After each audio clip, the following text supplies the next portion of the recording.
Welcome back. It's our pleasure to introduce our last participant for this edition of the Curators Hub. Tanzim Wahab is curator, cultural practitioner based in Dhaka and Berlin. He is the festival director of Chobi Mela. He is also working at a new initiative in Berlin called Spore as the curator and community facilitator. And a lot of Tanzim's work as a cultural alliance builder, I would say, has been pivotal for myself and so many of us to really try and find ways of thinking together and challenging prevalent infrastructural conditions and work from within them too. He's also worked at the Bengal Foundation before, and so in all of these different capacities been an extremely generous ally, and it means a lot to have him return here as a participant. He has attended before with other friends from Bangladesh, so welcome. Thank you. Thank you, Natasha, for very generous and kind introduction.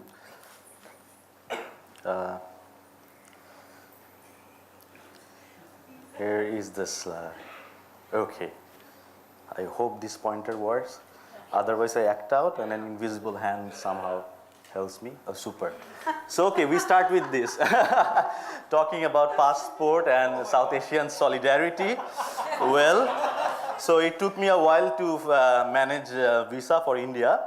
When I was at the embassy, they were saying Bangladeshi applicant needs 15 to 20 days. So long story short, experimenter worked brilliantly day or night. And the amount of difficulty I gave them, I doubt they'll think twice before inviting me again. But there is also a success story. I'm now officially recorded. You see. For attending. So I have a. So it's good for us. It's win-win. So I have this special endorsement for attending the hub. And that's why I'm in this pilgrimage. And I'm very quiet because I'm not doing anything. I'm not allowed to do anything else because change of purpose is not allowed. Okay, so I'm just very aware about it. But I'm all yours, experimenter now. Okay, here we go.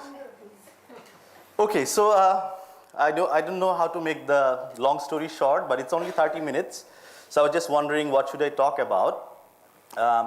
Chobi Mela started in 2000, and it's been quite an interesting journey for us with lots of ups and downs. But I was thinking rather I'll talk about the spirit of co-curatorial that we try out.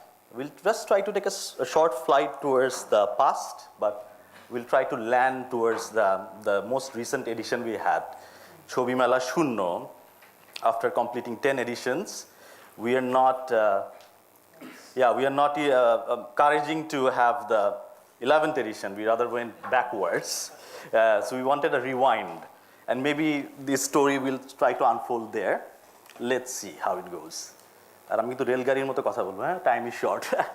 So, okay, as I was saying, Chobi Mela started with a very simple necessity. You know, it all started with a necessity. You know what Chobi Mela means, most of you. It's Chobi and Mela. It's a photo festival.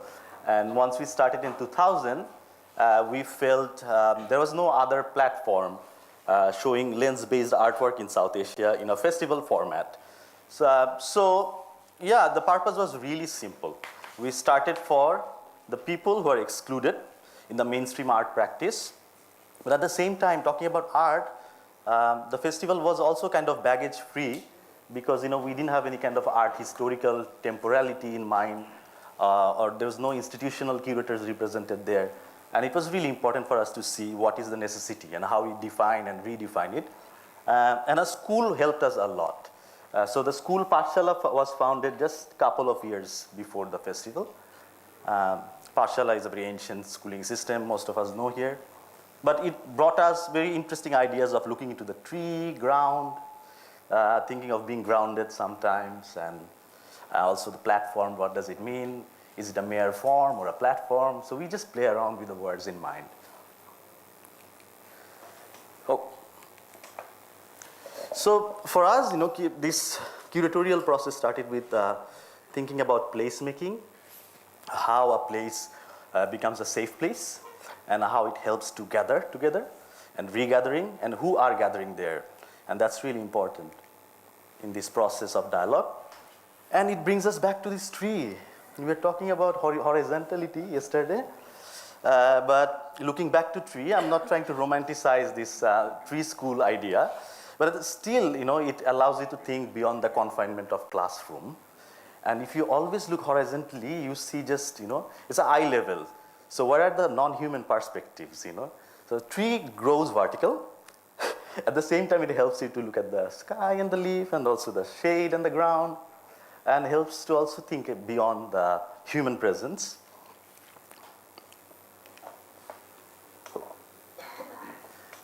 And also it gives you different angle to look into the exhibition. So this is one of the early exhibitions organized by Drik, who's also a very important partner of Chobimela. I'll talk more about these institutions.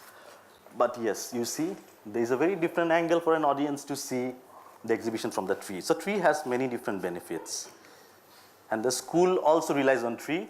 It's not so easy to find banyan tree, but sometimes we manage mango tree.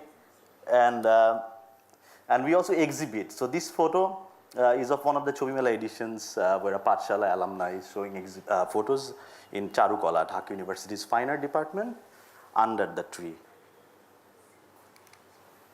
And these are the shades we get in the school. So for us, this community of interest is really important to see not only, how we present or represent us, what we do and why we do, to whom it is represented, who's benefiting from it.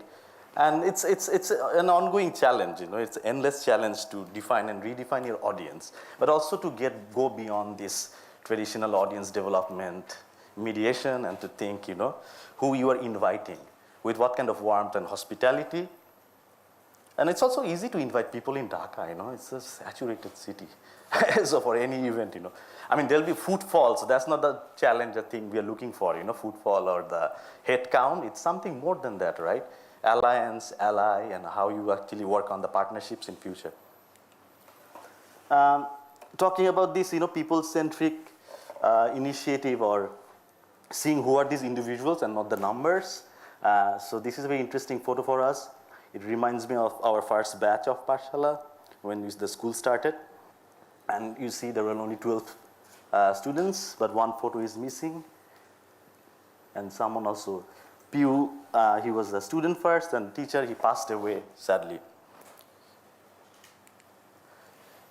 Okay, so we have this triangular synergy, and that's how Chobimela works. We have Pathshala, the school, Drik is a photo agency and a photo archive. And for us, again, co-curatorial doesn't necessarily mean, it doesn't have autonomy, but it's mostly like looking into the collective autonomy, but also not relying a lot on your solo authorship. And for us, it was fine, because as we're saying, we're not operating in art industry with museums, with galleries. So that disconnection was also pushing us to find another connection. But looking beyond that, looking beyond your friendship, your community, your gathering, how you define world. So let me read it out. The world view is not the view of the world, but the world understood as a view. So there are different conversations about, this view, representation and all. But again, we didn't want to fall into this trap of this binary of, again, looking into the vertical relationship of global north upwards, global south downwards. Beyond that stream, it could be seen as more like a circular proximity. So this is a permaculture example, mostly coming from nature and how you organize the environment. But you see the proximity is very different, right? There are different zones. Some are close, but it's not only your physical distance. It's more like who comes in, who goes out, and what is the access point, and how you relate to places. So there are some unmanaged areas as well, zone 5. But that's okay, That's okay. And there are some less intensively managed areas as well too, because you talk about an open horizontal democratic space, some things can get really intensive. So sometimes distance also is better. So it's always, a dilemma. But it's a constant fight within the community for doing something together for a cause. We also talked about Majority World, the founder of Chobi Mela, Shahidul Alam. He's very upfront and vocal about it. It's also very simple, like the word Chobi Mela. It's a majority world. So there are many worlds in one world, and that's a pluriversality. And you see, the most people lives in what place is also very important and relevant.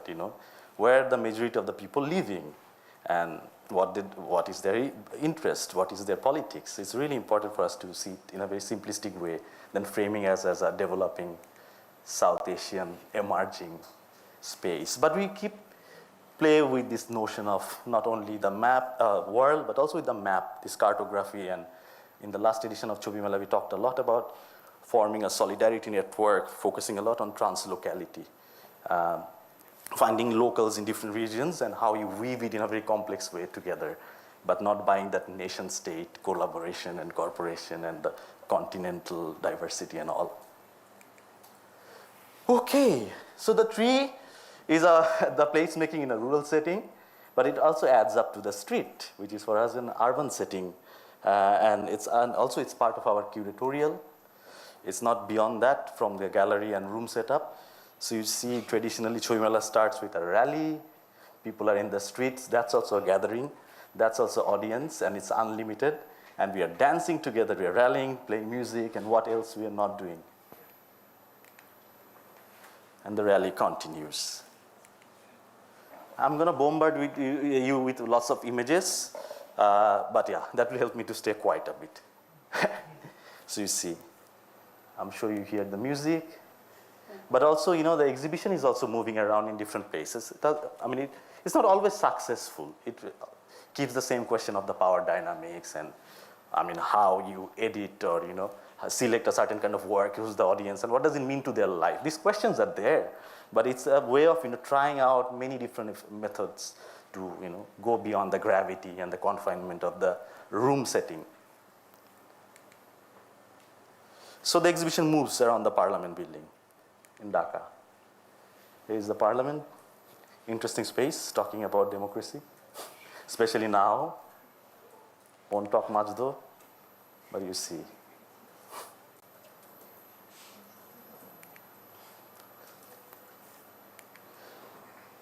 Rickshaw.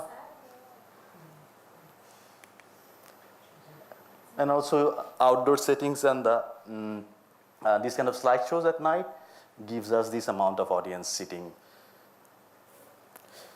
But, street is also not so much romanticized sometimes, It's the real location for many things. I'll come to that, but this is one of the early exhibitions in a public library of Nepal Picture Library. Many years ago, I think 10 years ago, we had an edition where, the Nepal Picture Library initiative just started with Nayantara, and this is one of the early exhibitions. This is in an abandoned theater space. So public intervention in different places was really important. But as I was saying, the street was not always about celebrating. So we all were gathering there together for the justice for Irfan. Irfan was one of the dear colleagues and friends of DRIC, this partnering organization, and he was just disappeared one day, and the next day we found his dead body, and it's been like 12 years, and we don't know what's the reason behind it. And it's keep continuing within our situation. This is just a reference of looking into Bangladesh as a whole and the relationship of street there. This is an artist community, you see, Bangla Charukola Shilpi Songram Porishod, and they're in the street marching for the freedom movement. And it also continued with public universities in different places outside Dhaka. So these are some gatherings of Jahangirnagar University led by Renuma Ahmed, one of the many of the activists and teacher teaching in Jahangirnagar University, and they were regathering against the rape. And Well, I mean, the kind of patriarchal challenge we have. So we started having these organized movements from the late 80s. And why I'm referring to Jahangirnagar University? Because it also has a link to the school. So they are directly not only teaching, we call us alliance, and we meet together for many different things. Some can be told, some cannot be said in a recorded event, but well, we keep working. But the street becomes the location for us. And these are some recent demonstrations by a group of activists, but in a very much more subtle way. You can ask why there is not so many people around, because this is a pop-up presence. It's not even safe, because they're looking for the justice of for a rape and murder victim. But the guy who was accused is one of the business tycoons who easily got bail without even going to the court. But that's not the luck for everyone. This is also a very important recent event we had in the street. Students protest for safe place, but we are there, out there in the streets. And this happened a few years ago. The founder, Shahidul Alam, was arrested. He was actually kidnapped without a warrant, and we had no clue where he was. Next day, we found him in a jail. He had to spend like 100 days with torture. And for this Digital Security Act, which is unbailable, and the reason for taking him was like spreading defamatory information against the state or hurting the sentiment of people. So we were there again in the streets for different kind of performative gestures, protesting. But there were also some other relief moments when he was out after 100 days. We were waiting in the jail side, and then in the first hug he received from his trusted friend. And then another photojournalist was taken. He was missing for 140 days. Shofikul Kajol, photojournalist. Again, defamatory act was the complaint against him. But he was found in the middle of Indian side of the border, and we don't know the reason behind it. We know, or we don't know, I don't know. But well, you see the next picture, his 20 years old young son, Polok, meeting him first time after 140 days in Joshore police station next to the border. But Pashala was also involved, school was involved in many ways for this Kajol Kothai, where is Kajol movement. Some of them are sitting here in the room. I can't tell their name in a recorded event, but it was very important work done. But this brings me closely to also the festival itself, where we had a new building now. It's like an 8-story new building of Drik Pathshala. We call it Drikpat building. And form always, somehow haunts us. We try to see, how a form informs, and its form, whether it's a format, we don't know. But we actually play around with that, and especially when we had this kind of very newly made concrete modernist building by a very famous architect, Bashirul Haq.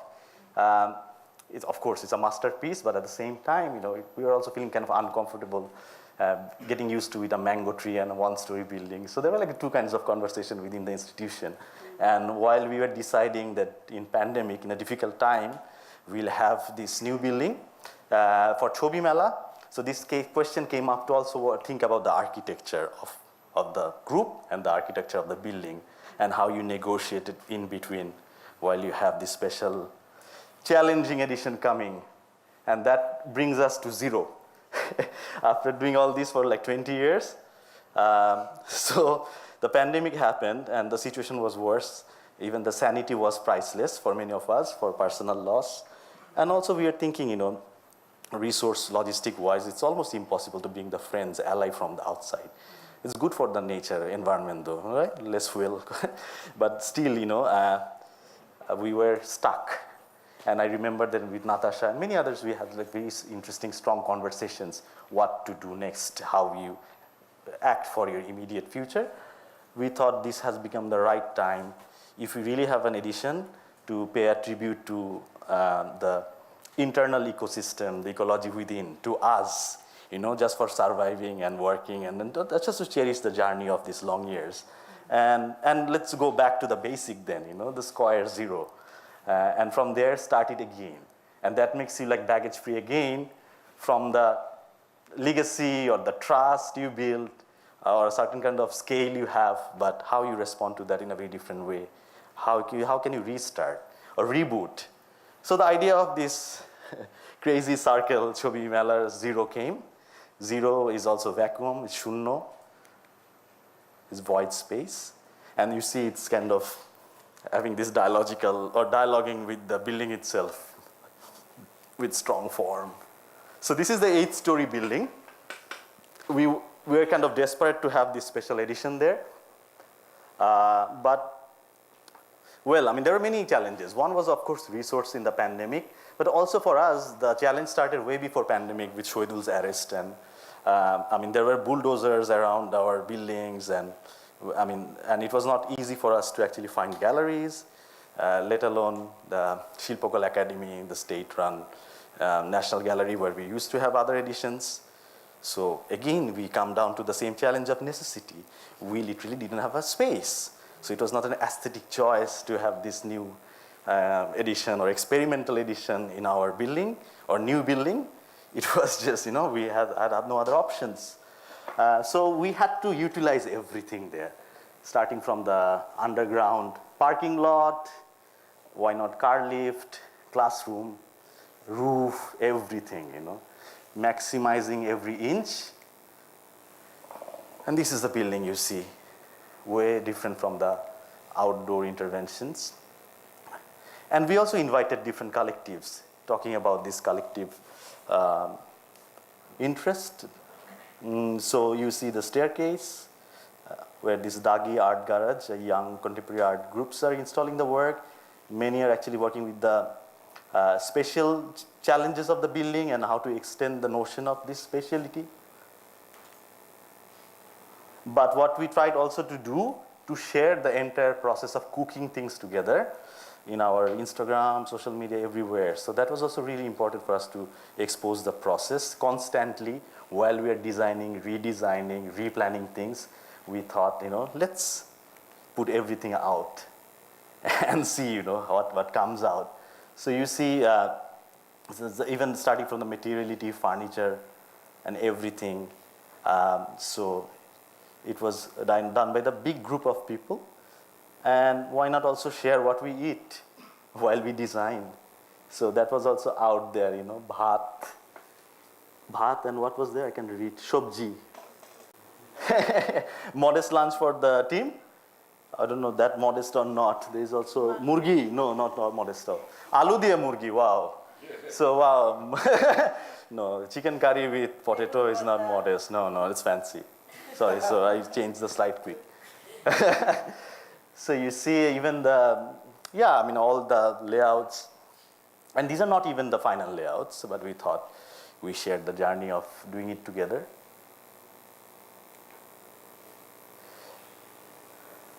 And again, the festival started from a documentary practice, more towards social documentary investigative works. And now it's expanded. I mean, it was a medium-centric festival when it started, but it's growing without a direction, which is not always bad, I think. But it's more accommodative to other practices, and not necessarily arts. There are writers, architects. Of course, architects is also part of the artistic practice, but I'm just saying there are many extra disciplinary interventions in the dialogue, in the design. It's not like we are collecting artworks or objects from the artist and installing it. It's also us collaborating, having a dialogue, and trying to see a different form of the work responding towards the space. And that's why you see this photojournalistic work on the pandemic, COVID-19 in Dhaka, was installed upstairs in the rooftop space. This is in a classroom. We also exhibited a portion of Columboscope's last edition in the classroom. This is the garage, parking lot. Just to prove it is a garage, I kept these photos. And then we tried to convert it to the exhibition space. But it was underground, so for us it was interesting space to look into the current time. So we exhibited this a very important work of Ronnie Sen. Many of you know about this work on the protest in the streets for the NRI movements and all. But for us, it was not super easy to install the work there. There are some special people came, some visitors, unexpected visitors before the opening came. But somehow we ended up showing the work. But the same thing didn't happen in Hong Kong Photo Festival. I mean, they just clearly said no, and they had to find a different venue for a smaller presentation of the show when it was traveling to Hong Kong. So it's good to know sometimes we are slightly better than some developed places.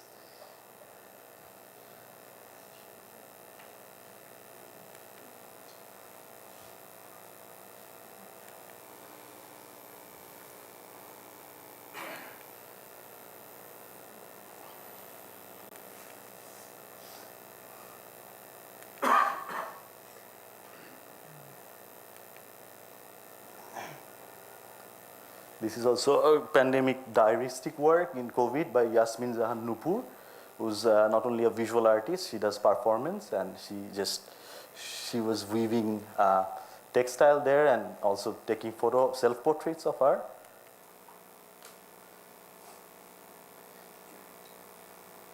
And this is inside the studio space of the new building.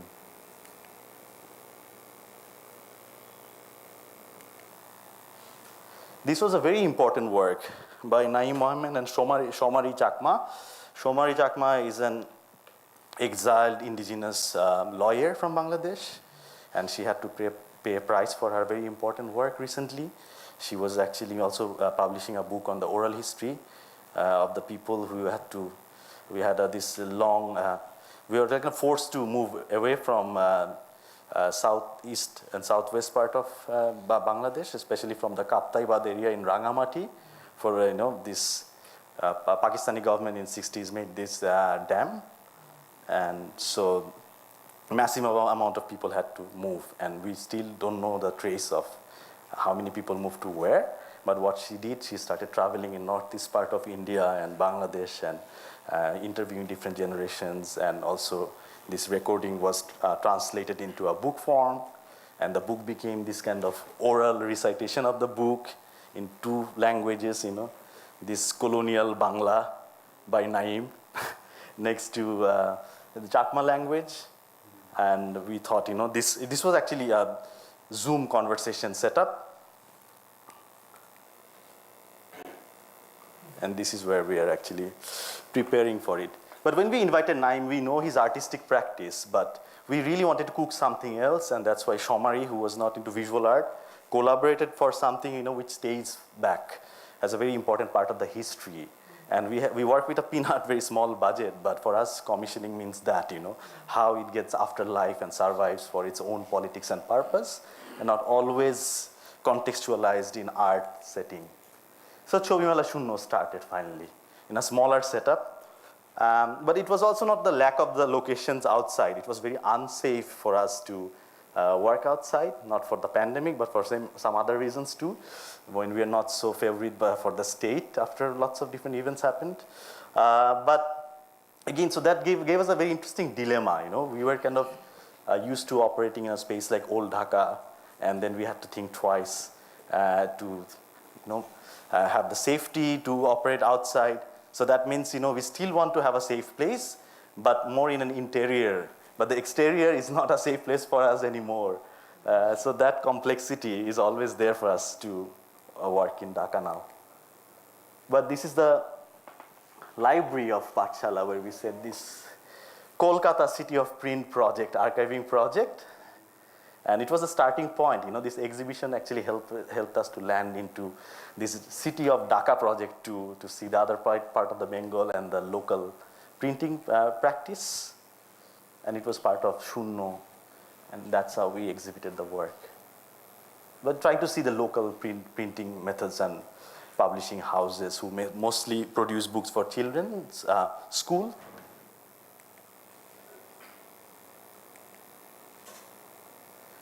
So this design was made by Bashirul Haq, the architect of the building, and he sadly passed away in pandemic.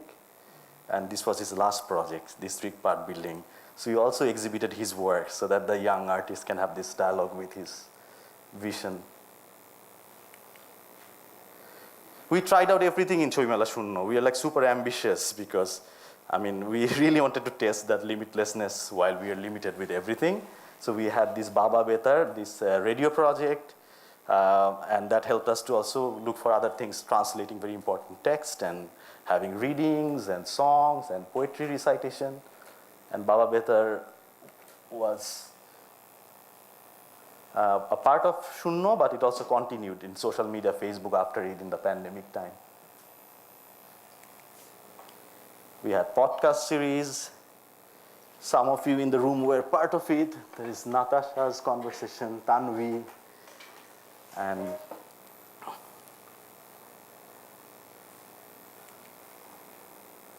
this is Baba Betar in classroom. So the classroom was converted towards the radio station, and we still have dark room. It's part of the curricular of Pathshala, where they still try alternative prints. It was also used for exhibitions. That brings us to curriculum, but also it's sometimes extracurricular, always trying to see the extra part bit of it. But education, learning is a very important space for us, not only for the holistic notion of learning and knowledge production, but it's also a very important instrument to think about something that you really want to communicate about. And children gets the priority. So this is one of the early photos of out of focus children. So it was a children's collective initiated by Shahidul Alam. And kids who are not getting privilege were part of it, and it continued in an amazing way. And some of the alumni are Pathshala faculties, working in different radio stations, learning different skills of media journalism.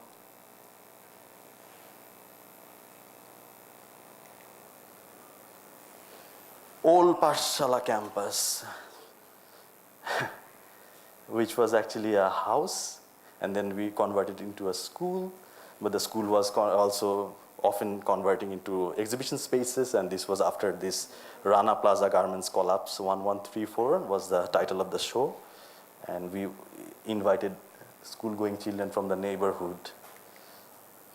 So children are also a community of interest for us, but some of the projects are really complicated.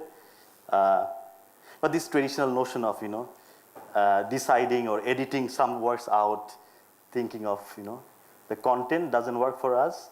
Like this particular project was also in the parking lot underground of Brick Part while it was under construction. And this is a very sensitive project. It's on the indigenous children who were sexually harassed by the military forces, and exposing their identity was not a sensible decision, and that's why the artist Ashfika Rahman, who's also an alumni of Pathshala, she tried to weave different forms, which also, these motifs are coming from the indigenous practice, and the language you see are surrounded with the portraits. So just not to give it an artistic solution, but also to make it publishable. But the children were actually viewing the work. Okay. So this extracurricular is now continuing outside Pathshala's premise. We recently had exhibition in Istanbul Biennale. And we just continued to have the dialogue, and it was more like a tribute to the ally. The alliance we have, and who always collaborated with us in different forms, how they can actually take a part of the school space in Istanbul Biennale and talk about the most pressing issue around the indigenous movement now. Here comes Naim and Shomari Chakma again from this Chobi Mela work. And the photo you see at the right side is super important for us because the white cutout you see is of Kalpana Chakma, the important young female activist from indigenous community who was missing, still missing now. No clue of her, and it's never so easy to talk about her. And she's standing in front of the parliament building. So for us, again, talking about place making. It's very interesting conflict. And this body of work was made by Shahidul from the archive.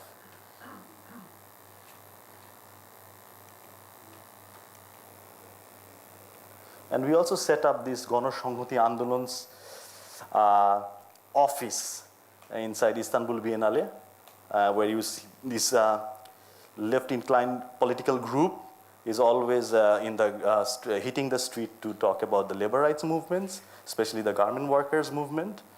And one of their members is a faculty and alumni of Pathshala, Taslima Akhtar. If you remember, she was holding the placard of Shahidul. And Taslima is a very important member of the community, but she also brings this extended community of allies, Ganoshanghati. They're a political group, but it's very interesting for us to see, where the school goes beyond the confined network. 2 minutes. I'm almost there. So you see, there's a table set up, and this is Taslima in the street.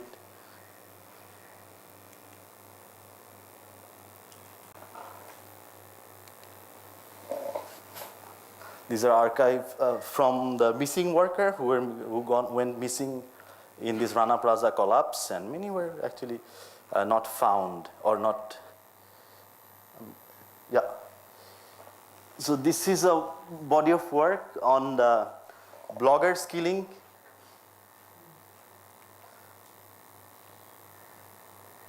And there's a performative piece by Ritu Sattar, who's also a very close ally working with us for a long time. And in different capacity.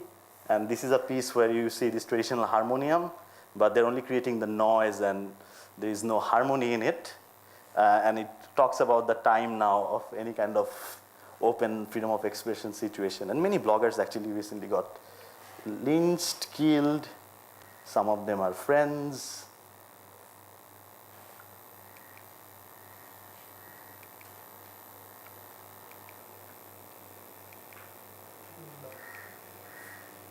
Oh, I'm going back?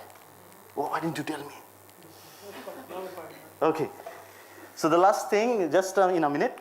So this is resonance, nuances sometimes, but we always think, how we can be regenerative as a group, so that, finding different frequencies where we change roles, and how others pick up and respond in terms of curation, teaching, and that's why recently when we were invited by this Biennale for Aktule in Mannheim, Heidelberg.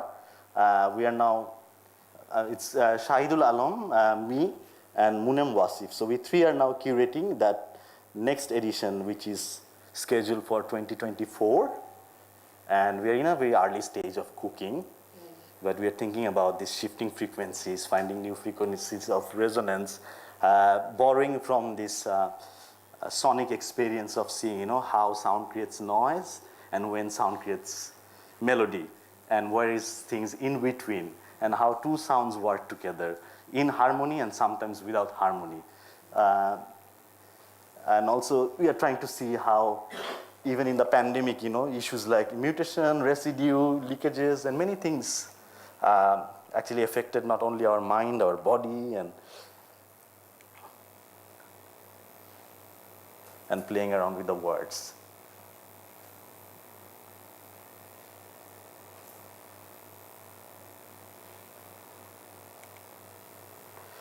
But again, having this recent experience from Shobimela Shunno, for us it's really important to see the locality there and how to connect. So trying to mapping and remapping the city and seeing who's the community of interest, and not looking for audience building, but working with existing people who don't go to the Biennale but live in the same city, share the same street, but don't want to go to the Biennale or gallery. And how you do that, I don't know. But these are some of the concerns we have. And the last slide I will show is this. One of the artists of Chobimela, Abir Shom, installed a work. We often now in these discussions talk about language. And I really like this, which also defines what Chobimela is. Hard English everywhere.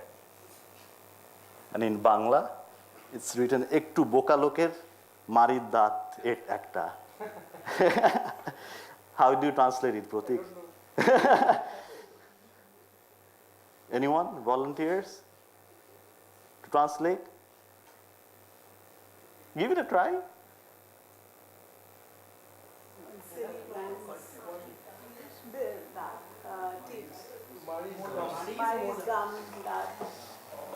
Yeah. Silly man's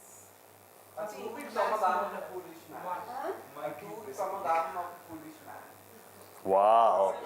Hard English everywhere. But yeah, so Chobimela is a silly man street now. Thank you.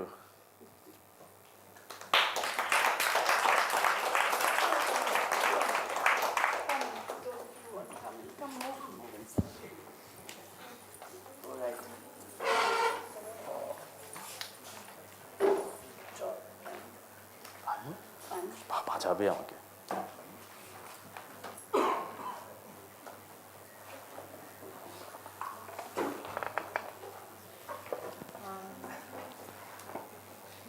Yeah, your presentation was so clear. I feel like you answered some of my questions already. Trying to think back to what I want to start with. Perhaps we can start on the note of regional alliances, but then also lateral possibilities. So on one hand, what it means to work in this way to deepen the local relationships and relationships that have also emerged out of the geopolitical complexity of Bangladesh as a place in the region, but then at the same time in parallel, constantly having built these regional alliances, and whether that is through a form of mentorship, but then also through sort of just in terms of how Chobi Mela has been an early model for festival production that has inspired so many other contexts. So if we could just ponder on that a bit and how you then see its role today from sort of this point zero. Yeah. Well, I mean, mentorship is an interesting word. I mean, we have become kind of old festival in 20 years, but at the same time, it's mostly the body which is aging. And we don't really want to think it in that kind of hierarchical position of having more experience, or scale-wise you see others emerging festival are growing. We don't want to see that. It's not so smooth and clear sometimes. People know the festival, and that created a very different kind of expectation. And that's why Chobi Mela Shunno was an effort of being really self-critical and brutally honest towards yourself, and see what is most important you need to carry on, how to stay relevant. And that's a reminder we sometimes give to each other. And I think any sort of solidarity, solidarity starts first before the cooperation. It requires equal footing of respect, when Brooke was talking about this respect. And that's why it's super important to realize that you always need to stay in the ground, and also be really frank on seeing how we can explore collective resources in a more geopoetic way than geopolitical way. There are many different kind of collective resources that many others can claim, and that's why letting few things go is really important, and it starts from your own structure, infrastructure or architecture of your initiative. And that's why it's not always like formal partnerships. Sometimes we invite other peoples to do something within the festival. Like the collateral in Chobi Mela is equally important than the main events, because that's a space ground when Chobi Mela is challenged by the collaterals. I was also hoping we could go a little bit more into the idea of the curriculum and the extracurricular in terms of just what that space of pedagogy has done to extend the understanding of image making, image production, public images in that context. and also though what it means then to formalize, because we've been talking about this as well, of how once that curriculum becomes formalized and the school is not the tree school, it's far more established. So how does the curriculum maybe still continue to have a toned muscle and not become this sort of, yeah. Yeah. No, it's interesting. I think curriculum itself has its own stagnant position when it's always, written formal format or formal curriculum, you can say, and that's why also Chobima Pathshala is recently affiliated by Dhaka University. So that's an interesting change we have. So we now have the BSS program, Bachelor's in Social Science. It's a 4-year-long honors program, graduation program. So it's a formal course. So there is this formal curriculum always as a school, which is published, printed, and written. But there are unwritten curriculums. And recently when we had this conversation with Istanbul Biennale, especially with Amar Kanwar, we went through this amazing conversation that, how is this extra curriculum is visible and invisible. And that also brought us to the idea of building an absent curriculum.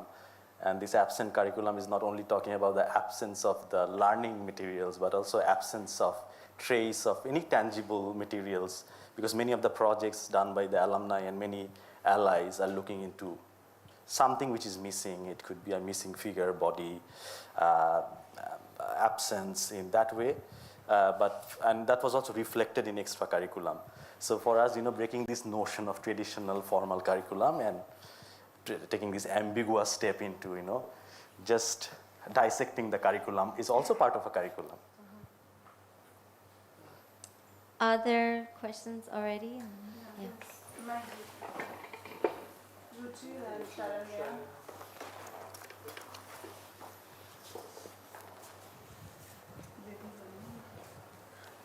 Sorry, this is a slightly somewhat localized question, so people from outside Bengal will forgive.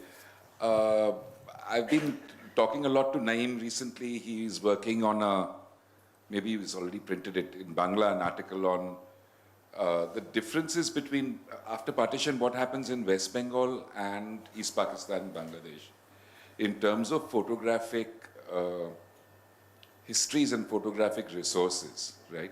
And it's his theory. I'm actually stealing from him with acknowledgement, because he started thinking about this, and I'm not sure that I agree. I want to know what you think. Is that at partition, a lot of the photographic infrastructure or resources or traditions kind of stay behind in West Bengal. And East Pakistan has very little, very sparse in terms of photographic, as compared perhaps with theater or dance or music or even painting perhaps. But definitely photography is not such a big thing in Dhaka or Chittagong or the other cities, small towns and the villages, etc. And so therefore, there was a kind of almost like a fallow ground in terms of photography, or a much more sparse landscape I'll call it East and West, just for now, in the East than in the West. And my question is, would you agree with that? And would you agree that, do you think that that is why a completely fresh approach of the kind that has not actually happened in India, or definitely not happened in Bengal, where we've been caught up in much more conservative forms of the salon and a certain kind of pictoriality or a certain kind of photojournalistic sort of fetishization of photojournalism almost in photography. Whereas in Bangladesh, especially with the initiatives of, Chobi Mela, Drake, Pathshala, all of this cluster, that a quite radical, very different kind of photography was able to sprout, because that ground was not over harvested, if you like, with the history of image making, lens-based image making. Yeah. Would that make sense to you? Yes, in a way, and that's what I was just saying, we started with a very strong feeling of necessity when we saw a discontinuity of photographic education. But at the same time, I'm saying yes in a way, because that's also an official history, you can say. I mean, the medium itself, I think the strength of it is its democratic approach. And there is this amazing base of amateur practitioners who are equally doing very important work. I mean, quote unquote amateur. But I think these small forums and groups were never highlighted and looked into as an example or model. And that's why I think the photographic journey in Bangladesh, right, before the independence towards these 50 years, is quite happening, intense, and it produced so many important work, and those were like very time-responsive works. And even the 71 was documented so well. So, I mean, in terms of production and practice, you can say there is no discontinuity. In terms of formal education, yes, and maybe that's why it's better not to have formal education sometimes. Sorry, just a follow-up thing. The other question I had was that I think photography becomes a lot more democratic once the digital camera in whatever shape or form comes into our lives, right? Because earlier you had to have a dark room and film and a camera which you knew how to handle, and to be able to afford film and processing and printing. Either you did it yourself or you had to get it done anywhere in the subcontinent. But with the coming of the digital photo equipment, doesn't photography then become more democratic and more radical immediately almost, would you say? Yeah, difficult. I mean, yes or no? I mean, of course, you know, digital makes it easy in terms of process, but it's expensive, the gears there. I mean, digital professional equipment and all the settings, like, you know, this computer lab, you say, well, super important for Parshala to build it, because we knew many of the students enrolled didn't even have a laptop or to work for the post-production. So it's a technical answer, but I'm still telling you, digital has this notion of something very I just meant that a lot more people can take photographs, not necessarily art or high quality photographs. Yeah, but that's photographic happening. thinking can spread, no? That has spread. I mean, even for lots of different practice and social movements. In social media, you see lots of important works are out, and people are self-publishing. So that's a long conversation, but it's happening. Yeah. But I think for photography itself, always had, as a medium, if you go back to this history, it always had this transitional moment of technical invention, right? I mean, it's always having this kind of struggle, you can say.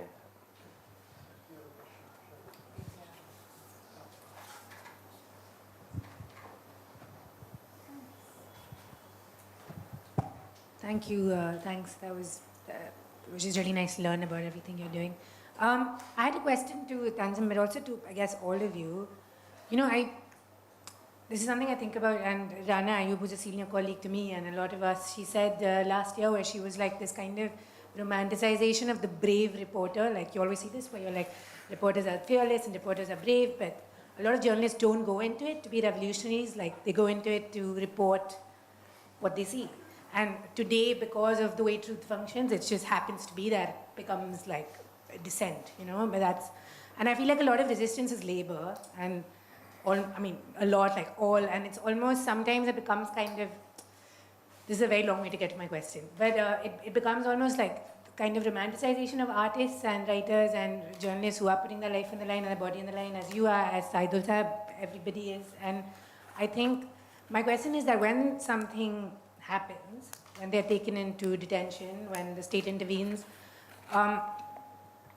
and I know there's collectives, but then how much responsibility do galleries or like curators or international galleries, people who do profit off the work of artists, like have for legal counsel or to protect them? Because, you know, collectivity is one thing, but legal counsel is expensive, and like governments are very harsh. So I wonder how that works, like that kind of advocacy, and if these kind of like big biennales and big time like Western galleries, like do they intervene and do they take responsibility, because everyone is benefiting from these works, right? So I was curious as to how that works. Yeah. No, I think this is super timely conversation we're having, right? And that's why yesterday we talked about law, judicial support, legal support, and also facilitating it, housing it in a space like a gallery. And it clearly shows that how we are reorganizing ourselves and not living within the bubble of a certain network and industry. Right. I mean, I mean, it's also not only the responsibility of the, I think, art settings, but art settings, we are negotiating hard. We are also reminding that, they're part of the game, they're part of the process. But at the same time, I mean, every other forums, legal forums, including the school itself, Pathshala, and that's why talking about curriculum, we are thinking a lot about, seeing how, it's missing art history. I mean, it has art history, it has a photographic practice and theories on social reading, but it doesn't have this basic, small, one single document talking about legal issues and the legal ground. Well, many are not only hitting the street and protesting and doing political works, even for its basic investigative works.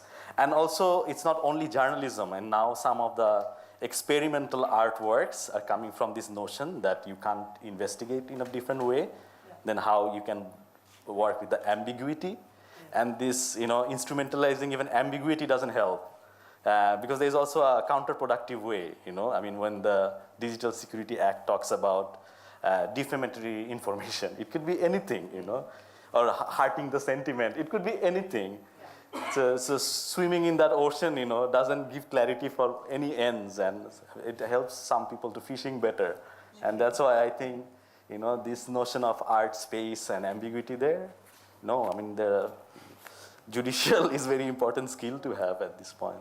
So is there kind of like, and I wish, but is there legal counsel sort of provided to people when you're, like legal education? Because I never got it when I was being trained in any way. So I was wondering, like, is that something that you think about to tell people how to navigate?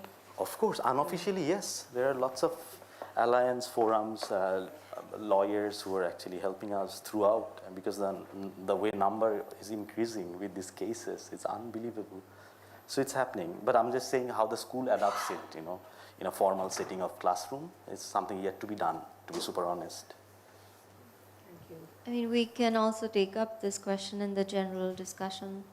We can, keep it in mind, for sure. Thank you. There's a question there. Let's get, Josh, let's go here first.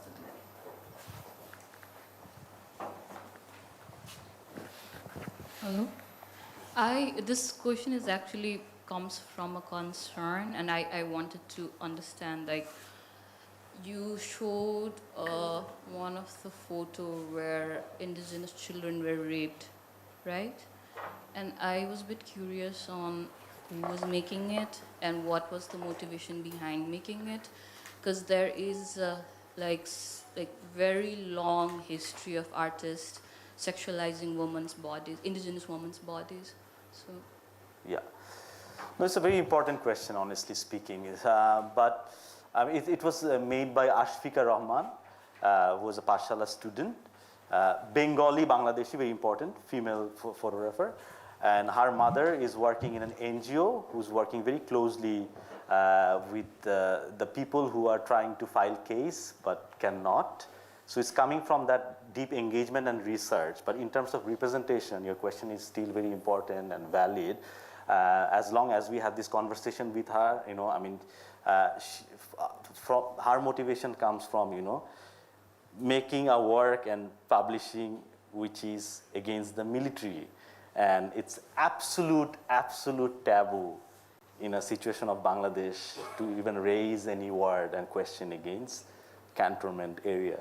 So this is where, I mean, her politics was lying that, what brings in a certain kind of visual form of presentation which actually questions of the military regime in a democratic setup. So that was our intention behind it. how much of agency did the indigenous people themselves had, and then how much of credit and then intellectual ownership were they getting in this work, particular work?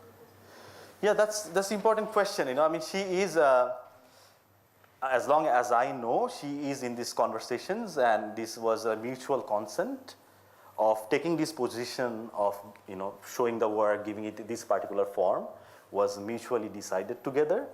As these people, these particular persons are also trying to file the case together with her mother. So in that sense, this legal safety conversation and the conversation of their comfort for representation is being discussed still.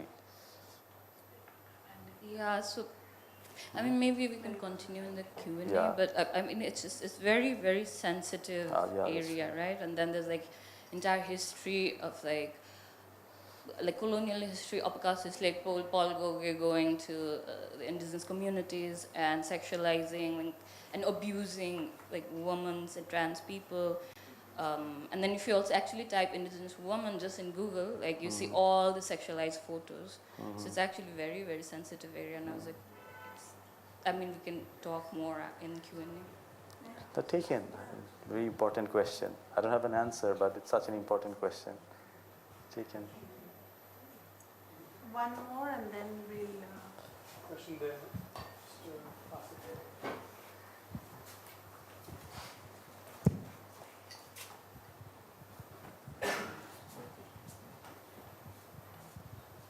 I initially wanted to ask the question that Silasa asked. I will continue from there. Those photos are also shown to the children, as we have seen. So this is a difficult topic. There, it also comes with a lot of moral gatekeeping of what should be, what the children should be exposed to and should not be to. So how do you navigate a space around that? Because as coming from the same thing, she mentioned Paul Gauguin, I can mention multiple Bengali writers and photographers who has done sexualizing children and women, especially indigenous children, like famous people like Buddhadev Bosu, who like famously sexualized indigenous women in his writing. And Santhal communities. yes, Even currently, Devarati Mukhopadhyay's work is in massive controversy, and she's a government official as well as a celebrated author. Very, and she has, I'm not certain if she has sexualized, but she has very derogatorily described the Naga community and set her entire detective thriller based on those defamatory claims and humanizing claims. And when called out by a indigenous person, she sent various, there was no apology. So this is this will remain a very difficult topic. Yes. and at the end, Like Indian and Nepali artists also, the university over here also sexualizing indigenous bodies.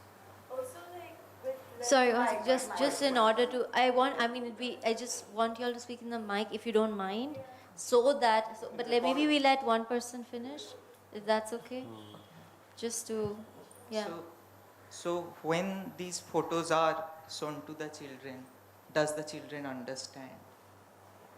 Yeah, a super important question. But when we actually show the work, there are some small mediation exchanges where we have conversations and also publications and books, which talks about the situations for children in other places. In terms of keeping that solidarity in mind, but it goes to that detail of brutality by keeping the children in mind. But at the same time, the indigenous struggle is completely disconnected from urban setting and Dhaka setting. We can question the representation of the visual, and I completely agree with that, and it needs more conversations and a critical lens on it. I totally agree. And more sensibility on looking into what to add and what not to add in a display setting. At the same time, the children's conversation doesn't look into the specifics of the brutality, but it introduces a situation where they are getting more aware about the situation that's in a very close distance, is not being heard, not being felt, and not been seen for a long time in the mainstream education conversations. I just want to say something. So like with lens-based practice, all of us know like how violent it has been with indigenous communities from like this very anthropological approach itself, where we were recorded as some like beast and like, all of that. That history is like there for everyone to know and understand. So there's always a discomfort when we are photographed and, of late, I mean, like not of very late, but like in contemporary art practices in South Asia, I see that the only representation of indigenous women is when non-indigenous people talk about like sexually, like, you know, like, yeah, vulnerable women, brutalized by military, the likes of Amar Kanwar, etc. And I mean, what is the responsibility of a curator, an artist there then? Like, you know, when you know you're not from the community and you only speak about this aspect, indigenous women are more than, Of you know, course. raped Of bodies. course, Like, of no, we course. are so much more, and I don't know. No, I totally agree with you. Totally Yeah. agree with you. on that. Thanks for bringing that up. Yeah, and also, I mean, like, can we Yeah, but let's also kind just of like finish and then go into the next. like to add to that also, like, can we be like, can we also get the space that is afforded to like non-indigenous women when they are raped and when they are brutalized, like, you know, the kind of protection and the safety that they are given? Like, what is the art world going to need to allow us that space where we can just be like, no, you know, this is a space we do not want to talk about. We do not want our children to be photographed and be exhibited because they are abused. Like, you know, it might be something sensational for you, but for us it's a wound. And yeah, no. So I just want to acknowledge that also, unfortunately, the photographer and an artist is not with us. That's true. Just also want to acknowledge that. Yeah, I was only sharing with you because you being the curator, you should also have No, a of course. Yeah, certain yeah. sense of responsibility and unlearning because like it or not, we also make an audience and we also Yeah. like are working together. And if you're looking to be allies and collaborators, then Yeah. I'm thankful for this space where I can say that this is a wound and it is bothering me and it shouldn't be. So Totally, totally, and that's why I'm just saying I don't have an immediate answer, but I'm not unresponsive. I totally take your point that it's a responsibility of a curator, honestly speaking, and I'm really feeling sorry about it. But you know, it's that's the part of it, you know, to just sometimes accept and also to push each other and remind. Yeah. Can we give her the mic, please?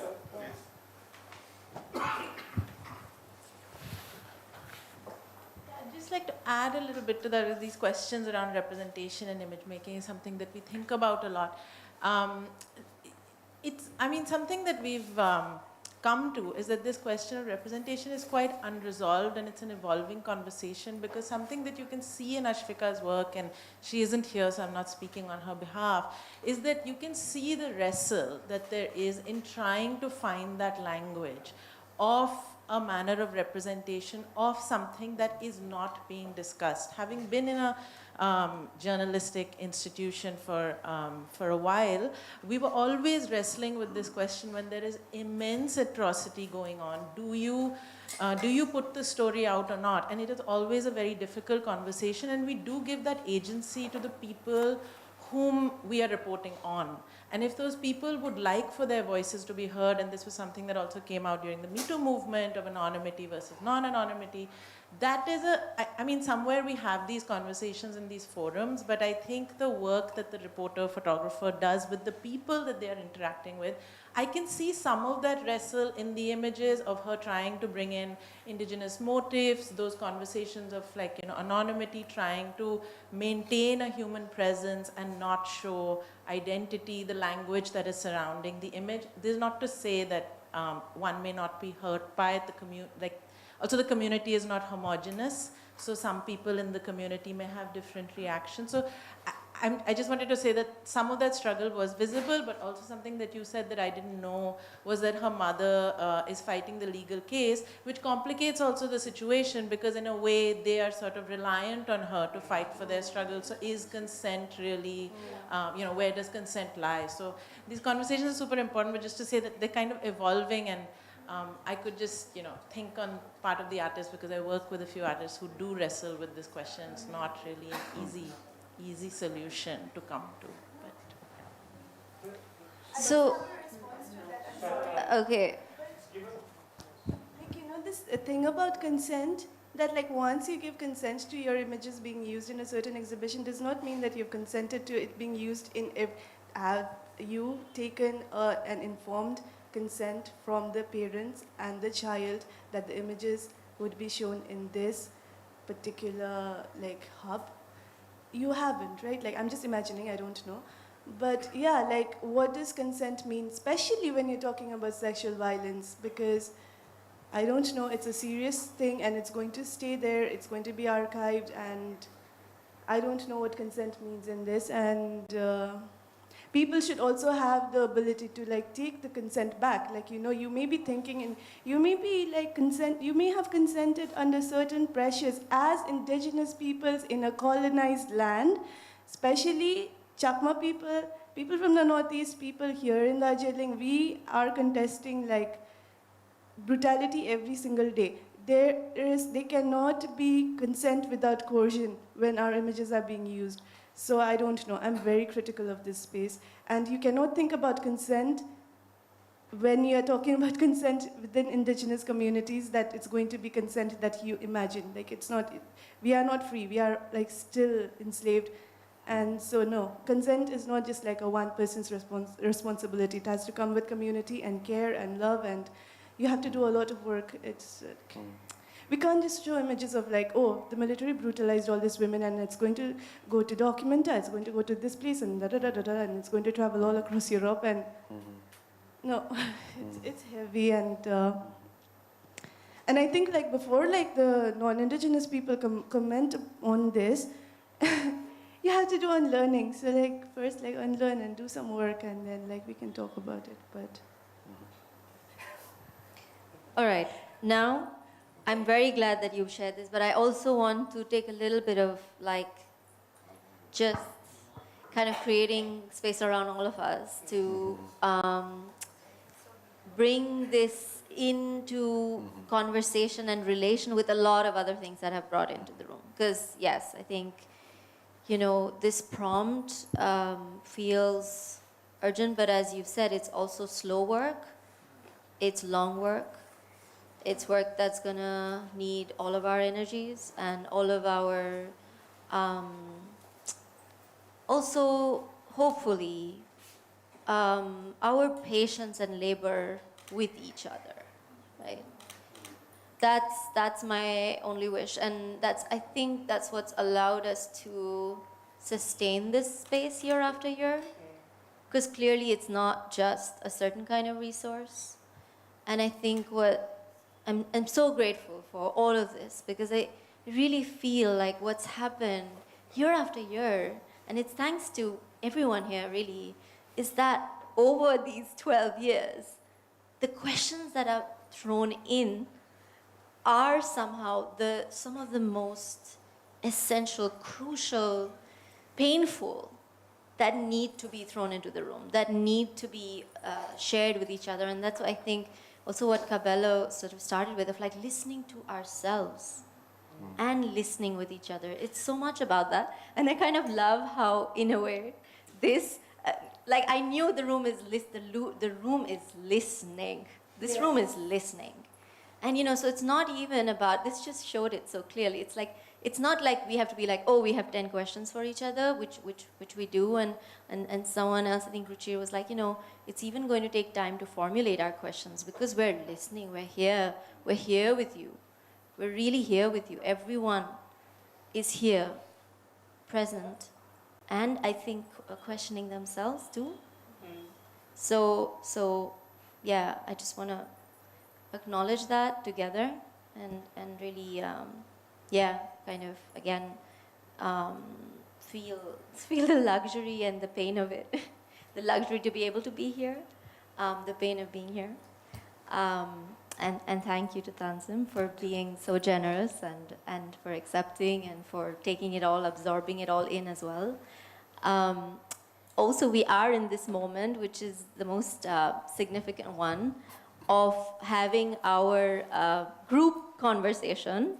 So that's pretty much where we have landed.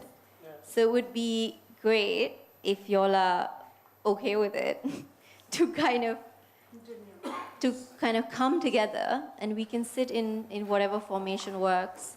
But to have the audience now sort of speak with and raise their questions and thoughts.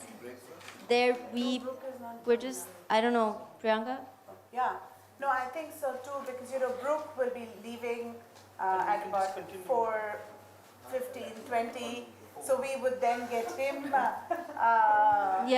part of this, and we can break for tea after the group conversation because we've seen.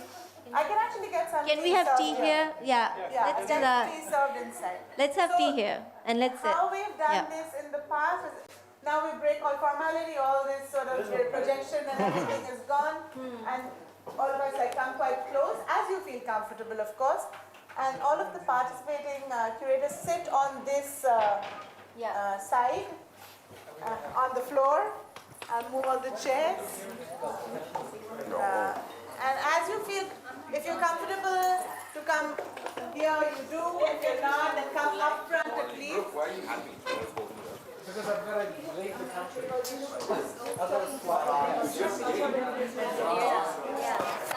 Why did you say sorry?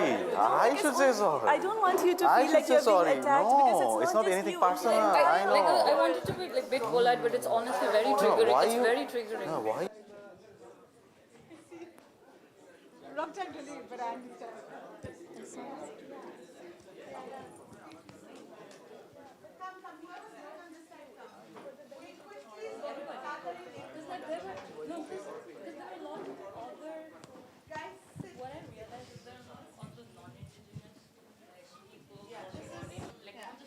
Are you comfortable sitting here? Do you want something? Like Rest your back? Shall I give you some pillow? Like last edition, like it's, and I haven't actually seen all the works, but I joined one of the talk, and I was like, what is happening? What is like on Zoom, like online talk, and then it was like. Come, whoever has to. Label lagan na kuch time waste kori Excuse me? Polish no. I'll do it.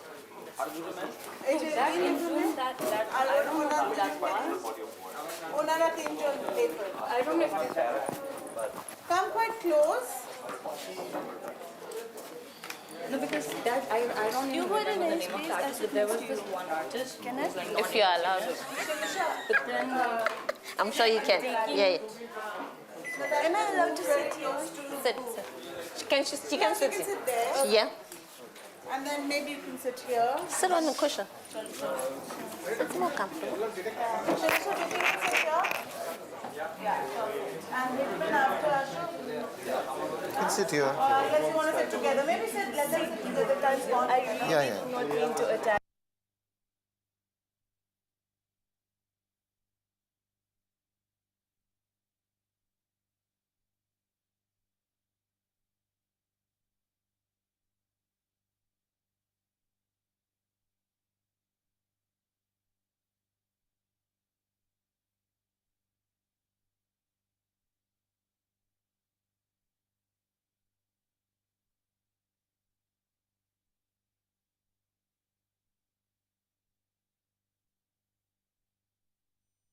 If you don't, just come up.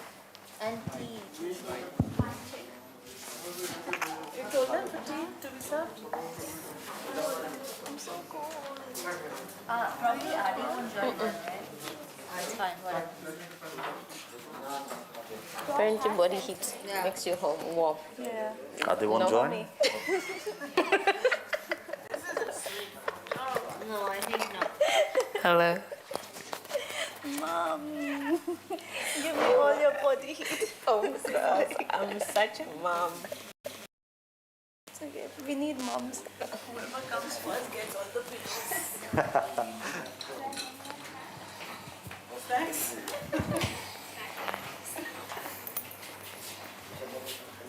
Chalo. Everyone has local time. You should really sit on the side. Oh, move my bag. You can just. Oh, sorry. That was because he has to leave all his stuff. Yeah, me. Sure. you want to sit on the pillow?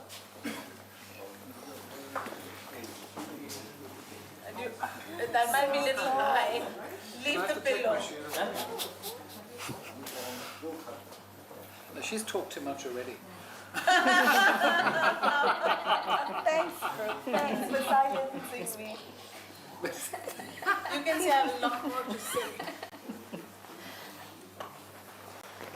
Are you comfortable?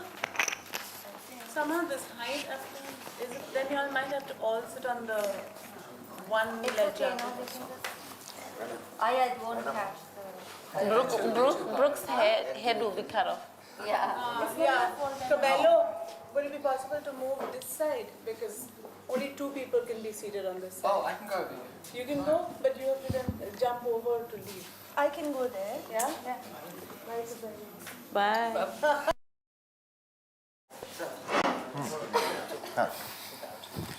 Okay. Is that okay? Comfortable? Yeah, fine. Eva? Okay. Okay, yeah, I'm just taking my shoes off. Maybe for that. Am I? Are we good here? Okay? Yeah. Oh my God. Oh. Just put under the chair. Oh, but you want something to be comfortable. Sure.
I just wanted to mention some of the sister library zines and pamphlets, etc., are in the room with people. So it would be great if you could bring them back up front. And if you're interested to acquire them, then please speak to Aki. Thank you. I need the button. Okay. Can I won't be full. I won't be full. Jean, to the only non-drinker. If you really need, I just went. If you really need to. Pratika, but in this side. Thanks. All right. We have mics for the audience, right? I think now we have. We have a mic which we will pass around. Yeah. Sure. Great. I don't know what they bring outside, the people. Smokers have to come back, but I guess we should start. So Hello? Hello? Yeah, it's usually I kind of start with a few questions, but I want to check if there's any urgent questions or comments right now before I start. Okay. Then I have some questions that I'd love to use this chance, now that we're sort of also sitting together, some things that feel like maybe common questions and approaches that we can think about together. One notion that has troubled me is the idea of sovereignty. And sovereignty has a different, there's different terminology for it, Brooke, that sovereign. the idea of a sovereign self, a sovereign subject, a sovereign land. I just feel like it would be great, to hear you all sort of maybe address that, because I think, Brooke, you've talked about the idea of sovereignty as healing connection and transformation, which feels, in a sense, so opposed to the way that the nation state compels us to understand sovereignty, even including in this sort of post-colonial condition of a sovereign nation. It's just so problematic the way that we sort of are clearly feeling very stifled by it. So how may these sort of, this is a big question, but just rather than this sort of reductive belonging and this sense of punishment when one chooses to step out of a certain idea of the sovereign, but then also the need for terrestrial assertion in another way. If we all could contemplate that through your practice, through the work of artists you work with. Yeah. Well, I mean, we have a saying in Australia, and you know, hello, I'm not working. It is? It is? I'll pick it up. It's my glasses. I should put them on. It's lucky I don't like karaoke. Yeah, I mean, the sovereign nation, we don't have, I mean, sovereignty was never ceded in Australia. We don't have treaties. There were some early treaties with some early British governors of Australia before Australia was confederated federated in 1901. But it's a really interesting word, sovereignty, because it's such an alien word, right? Like, what does that even mean? We have Dogon, which is earth, but like we don't even have a concept of earth in that way. And I know that some of us here have been having those conversations about, well, you know, the earth, we don't own the earth, the earth owns us. And I mean, that's a very simplistic kind of translation, maybe of an indigenous idea, but actually we do own it. But we don't own it in the same way, and we can't say we own it because then it's not translated in the same way, and people will kind of misunderstand us. Anyway, it's a mess. So within my own practice, I think it's really about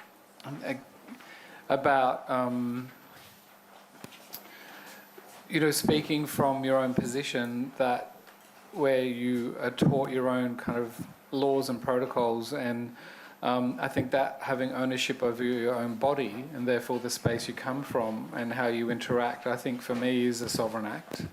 It's about the ability to learn your own language or to speak like today without feeling uncomfortable, to have these kind of conversations without having it in a way where certain dominant cultures of the world think that it's an act of treason or it's an act of violence to kind of speak against something. And I think that if it's more than a safe space, I mean, we use these words, safe spaces, etc., but when I think about a sovereign space, I think of a space where we can actually sit down, talk things through, and not feel uncomfortable about it. And I happen to say sorry, Exactly. you know, and I think that there is an etiquette there which is dangerous.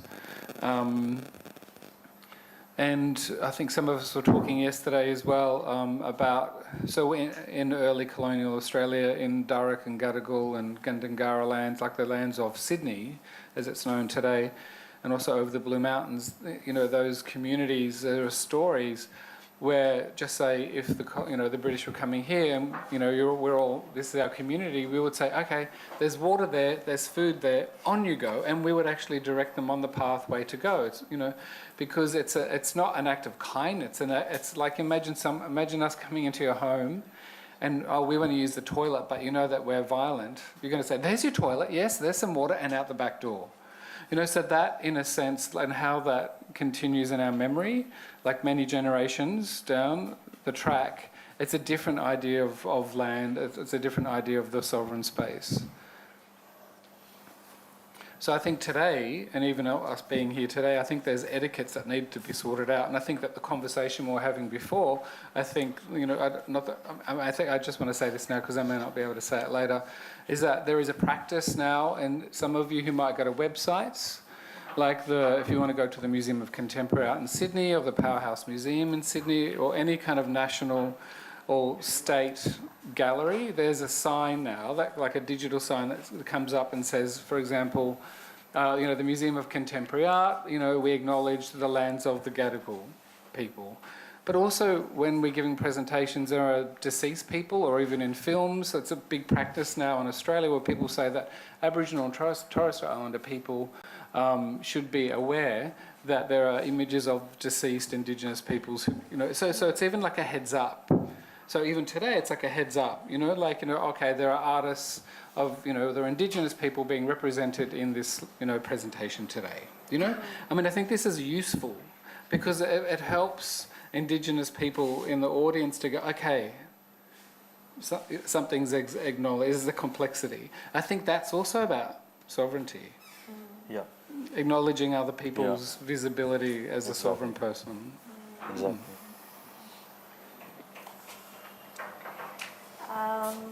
It's very hard to talk about like sovereignty because we are not allowed our language, we are not allowed our culture, we aren't even allowed to resist. So how do we talk about living in a sovereign nation?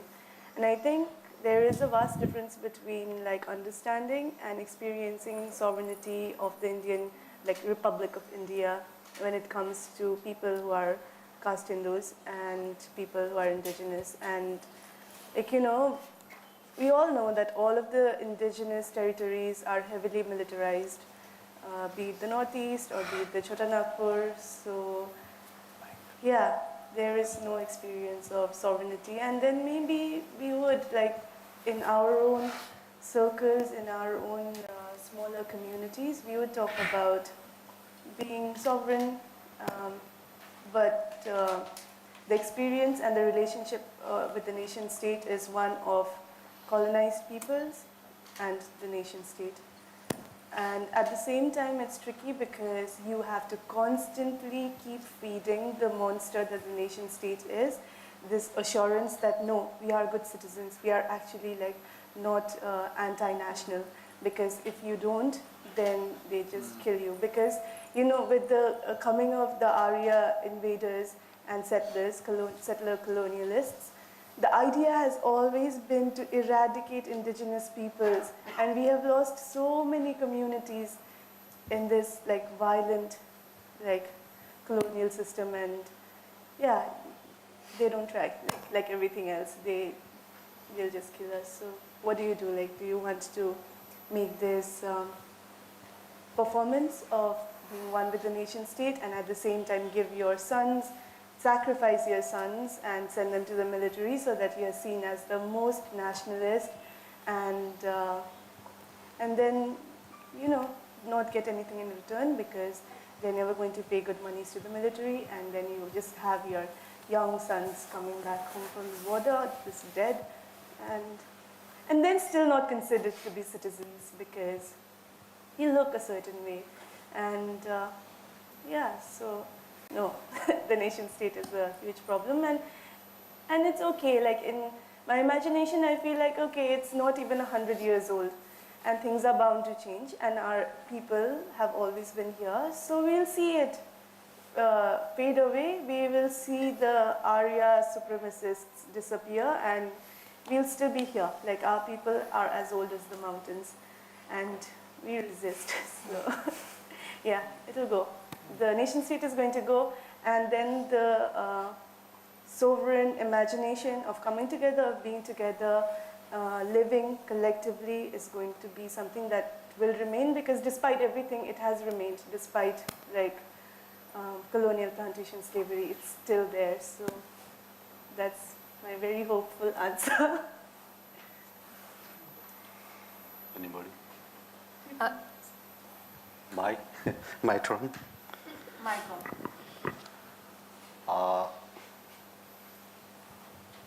I can't say like it's. I think it's relevant in a different situation and also to the different communities and different realities. But as a cultural practitioner, I think the thing we have to.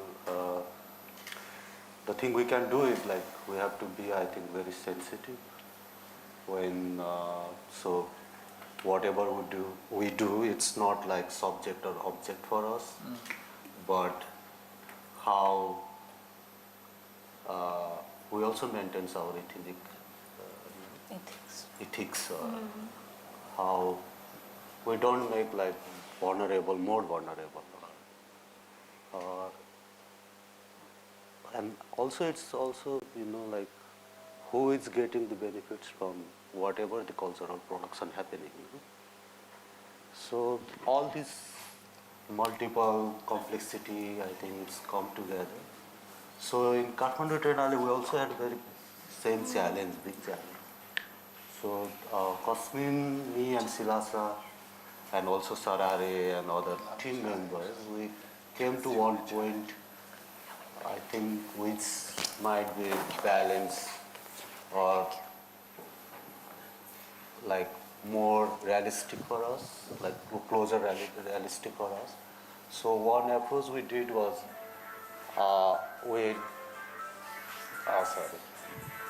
we're not looking like the artistic production or cultural production as a subject or object, but bringing this first person narratives of voice. So it's not like giving them platform, but letting them to reclaim. You know? So I think it somehow work out. So yeah. maybe Yeah, I can just continue adding to that, like, because like a lot of the participants in Triennale were actually fellow comrades, not even friends. Like, I mean, friends, like, we are comrades, like, we're like, many of us, we actually met on the street while protesting, and we came to know each other because we were there together in different contexts. And many of us, we have known each other for more than a decade or so, or worked very closely with each other, and have been there with each other's downs and ups.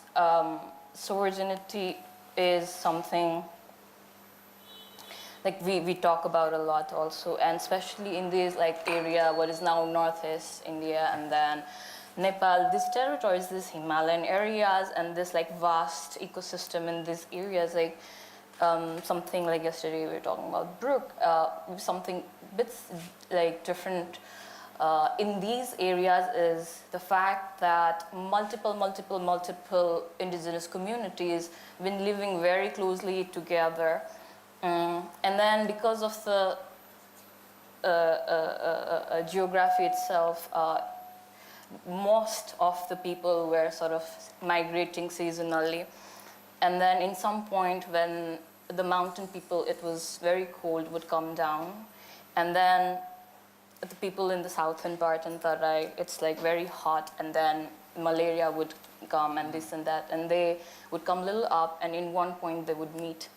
They're like Thadu people meeting Gurung people, Magar people meeting like Dangora Thadu people. And then a lot of cultural exchanges happening, but respecting each other's territory and boundaries, but also sharing. And us as a collective primarily coming from 5 different indigenous community and speaking 5 different languages and completely different like cultural background, and working together with a larger group of indigenous community, that is something what we are inspired from, and we want to acknowledge that. We were very, very mobile. We were in each other's territories, but then also respecting each other. Then how do we learn from that? But after this construction of national border and everything, now it's like even difficult than I think like many 100 years back. Because now you need visa, and it's very restricted in many ways. Like many indigenous communities like mine, and also like many of our kins in like the Northeast, my people are in Tibet, are in Nepal, are in India, are in Bangladesh. So how can you contain us within the framework of a nation state?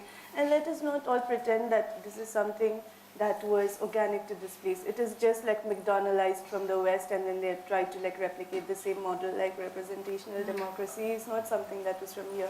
And instead of like looking at what were the systems that worked, you know, it's like enforcing a system that has worked elsewhere, maybe worked elsewhere, we can't really tell. So, yeah. And now like Nepal have its own constitution, India have its own constitution, Bhutan, Bangladesh or Myanmar, no? Tibet. And how we contextualize this complexity, and how we look at sovereignty, what does it mean in these situations? No? Yeah. Like, And also when we are forced to accept the nation as sovereign and like, it's not my sovereign, like, you know, we never pledged allegiance to you. So like, I don't know what to say. Like, we are unceded land, you forced us, you like enforced us into slavery. And if you are going to compel us to consider you sovereign, then I do feel though that completely recognizing this, but also the fact of the kind of practices that have come to the foreground, right? While just also taking your question in a sense, like while we are grappling differently with the limits of these segregations and fabrications of territory, and at the same time recognizing where common territory was lying for generations. I am also thinking about these models, howsoever, again, restricting they are, biennials or triennials, and, you know, platforms and festivals, and I mean, a lot, like we are in the midst of them, and I think again we will soon reformat radically to think about what kinds of new models of gathering we really want, that we desire. At this point, we are already reformulating from those. We might be calling them by the same names, but I do believe some shift is definitely happening. So the Triennale, the Kathmandu Triennale or Nirin, even Documenta in the way that it was realized this time, I think, and I'm just wanting to hold the seeds of you know, some of these efforts that are already underway, that are allowing us to redistribute, because that was something Tanzan and I were talking about a lot as well, like how do we redistribute the resources that we have, what really are the resources, because we've been trained to think about resource in a certain kind of way, of commercial resource or legal resource or, you know, artistic resource, but what are the elements among ourselves that we, you know, want to recognize as resource? What kinds of strategies of redistribution are we inclined towards, while kind of still inhabiting certain sorts of models? Just say, let's even think in the next, you know, I don't know, if we can, in the next sort of few years, or just this kind of immediacy of what we are already inscribed in, but also resisting from.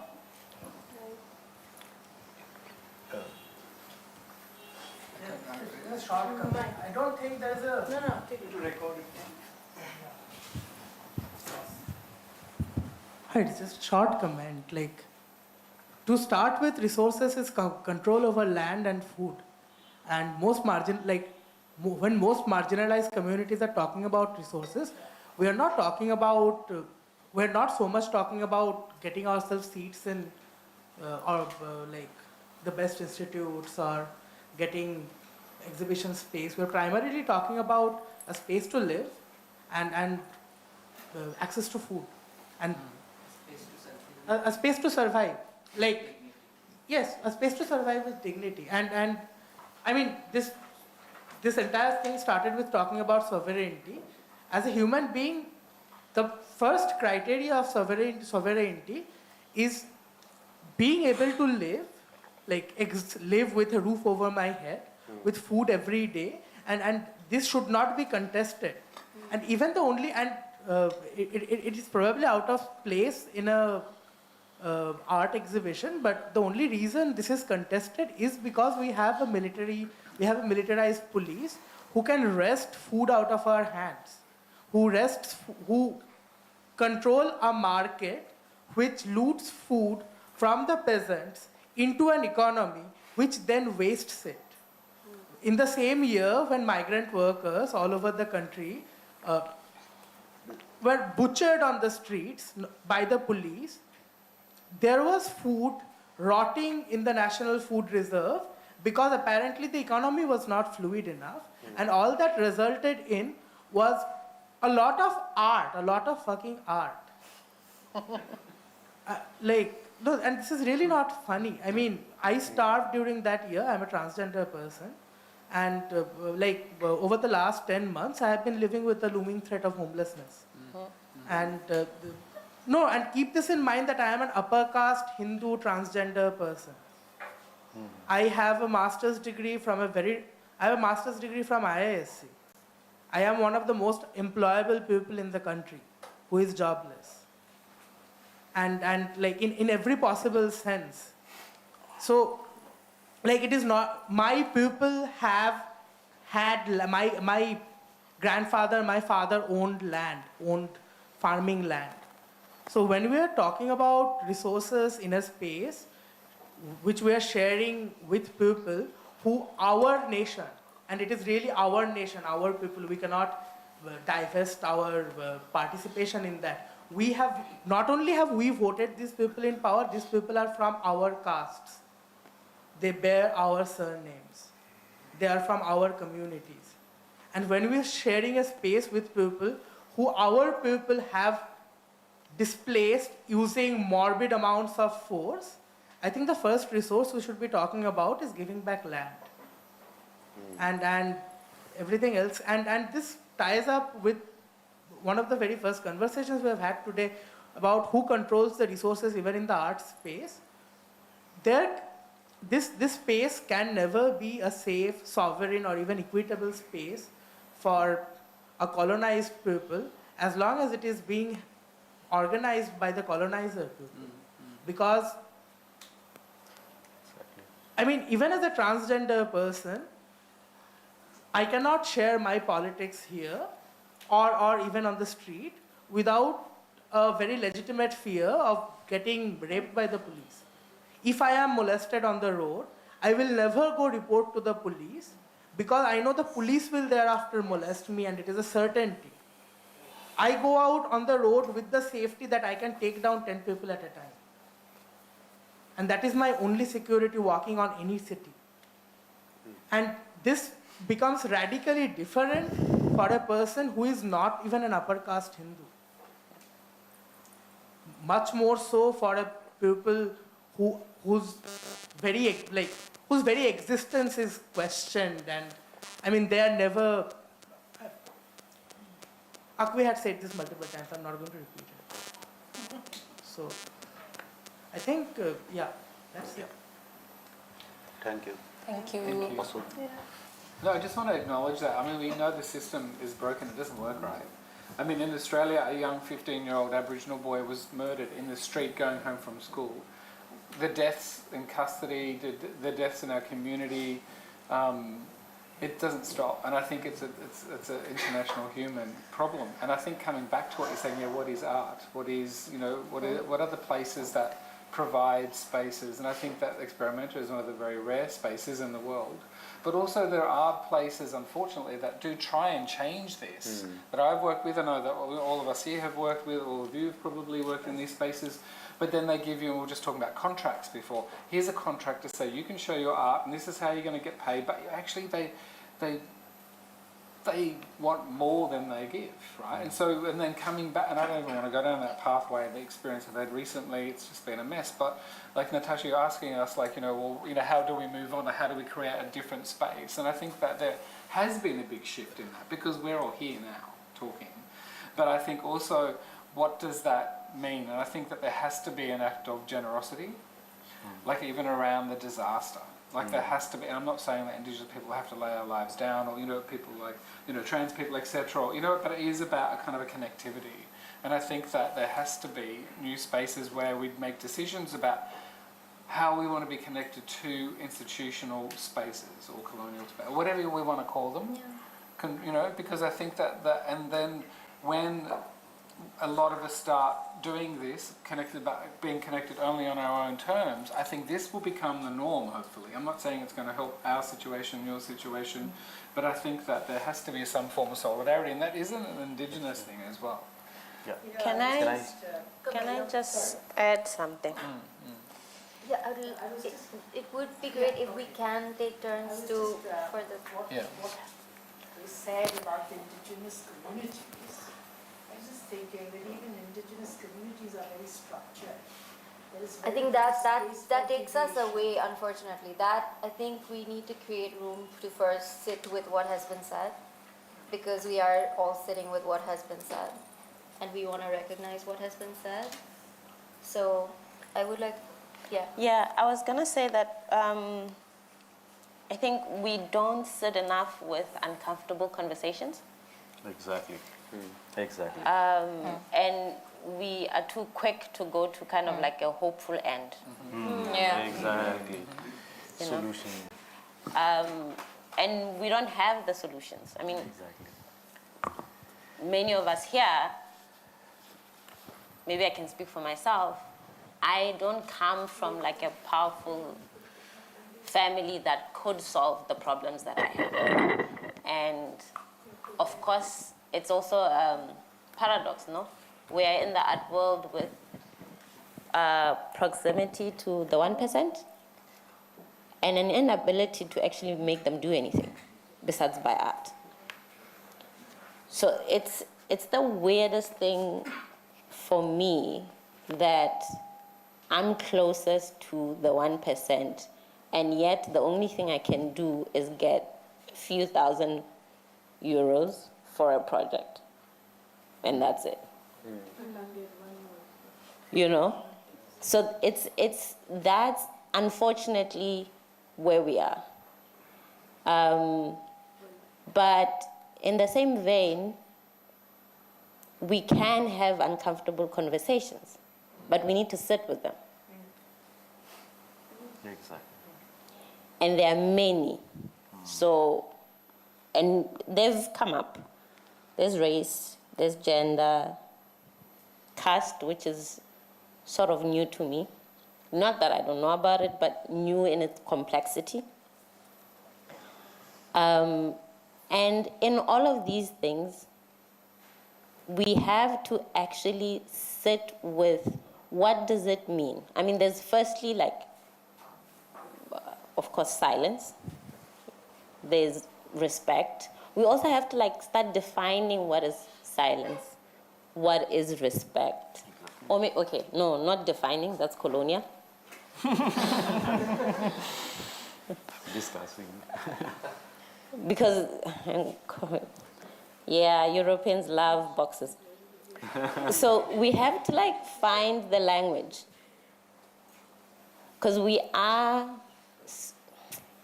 so we're in a space, I was actually thinking about land yesterday, but differently, because we were maybe doing a terrible duel of who's the most indigenous, no? And Brooke was telling us about his 1,000-year ancient, 65,000, you know? And I mean, it's funny, but I was actually thinking, and this is the race, no? It's like Africans are like always like, you know, with these archaeological digs. It's like, where is the skull going to be found? Of who is the first human, right? This is who has the right to this land. This is what we are talking about, right? We are wrestling around rights. Exactly. Sovereignty is about rights. Who has the right? Who has the most voice when?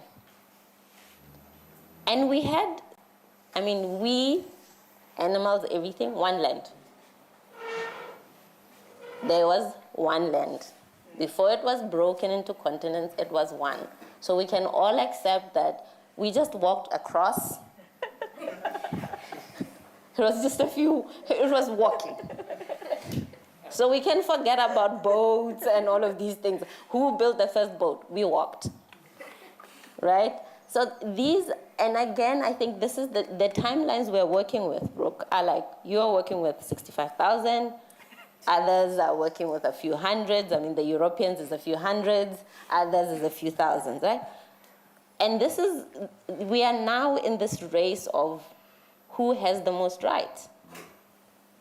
This is where we are, and we are not sitting with what does that mean to actually give somebody space, and when do I shut up? There are moments for us to be silent, just like you have nothing to say, and we acknowledge that. And maybe tomorrow I'll have something. I think that's I don't have the answers. I'm just saying we do need, though, to sit with them. Sorry. Awesome. Yeah, I wanted to share a, let's say, post-sovereign art situation, in the sense that the imagination of regional art institutions, and here I'm talking specifically about the largest one being built in our region, in Abu Dhabi, the largest set of institutions, by far surpassing the ones in New York and the ones elsewhere. Like historically, it's a maybe 10th century type of development. Is that there is a large group of people. Okay, so the claim of the cultural claim there is that we are regional artists museums, where they have collected and have participated in regional discourses and have all the problems of regional representation that we've been discussing today. I don't want to name individuals, but people have been collected who, we've talked about, and so on. So now, the scene in Saadiyat Island is that there is a long block of housing. It's called a workers' camp. The most kind of stunning fact about that was that this block of maybe 30 to 40,000 people is divided by nation. So the Indians are separated from the Bangladeshis, are separated from the Nepalis, Yeah. So this roof, or it's like a prison with food and shelter, right? But where you are woken up in the morning to drive to work, building the largest museums on earth, including the Louvre, which just opened, and the Guggenheim, which is opening next year. Right? So, since we were in the region, since we had sort of a long interest in maritime or non-land-based, for us somehow related to virtual presences, actions, communities, etc. We found that, for example, at the opening of the Louvre, there was a traditional dhow, which would take people where it was claimed as a symbol of the regional sort of presence and so on. So I think the first act is really an act of sort of withdrawal from that particular form of institutional art. And I think this story has somehow disappeared, but for many 7-8 years there has been a pretty large-scale sort of boycott of the Guggenheim, the coming Guggenheim, and the artistic institutions in Saadiyat.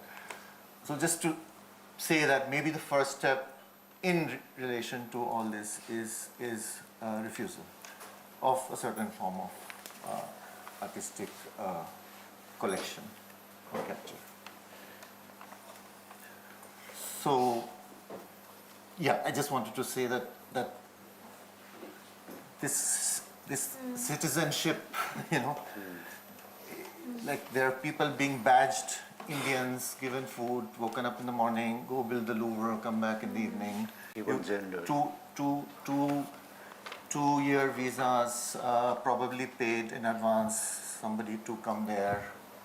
The picture you showed of Saudi Arabia and so on. Right? So this is a massive, massive, massive construction project in the name of art. So in a way, the natural response was the one that, but it's not entirely successful even, right? As we know. So when things become large, there are these more complex conversations, and everybody's position, you make certain choices, right, based on what your battles are and how you believe, what are the battles you are fighting. Bye, bro. Bye. Yeah.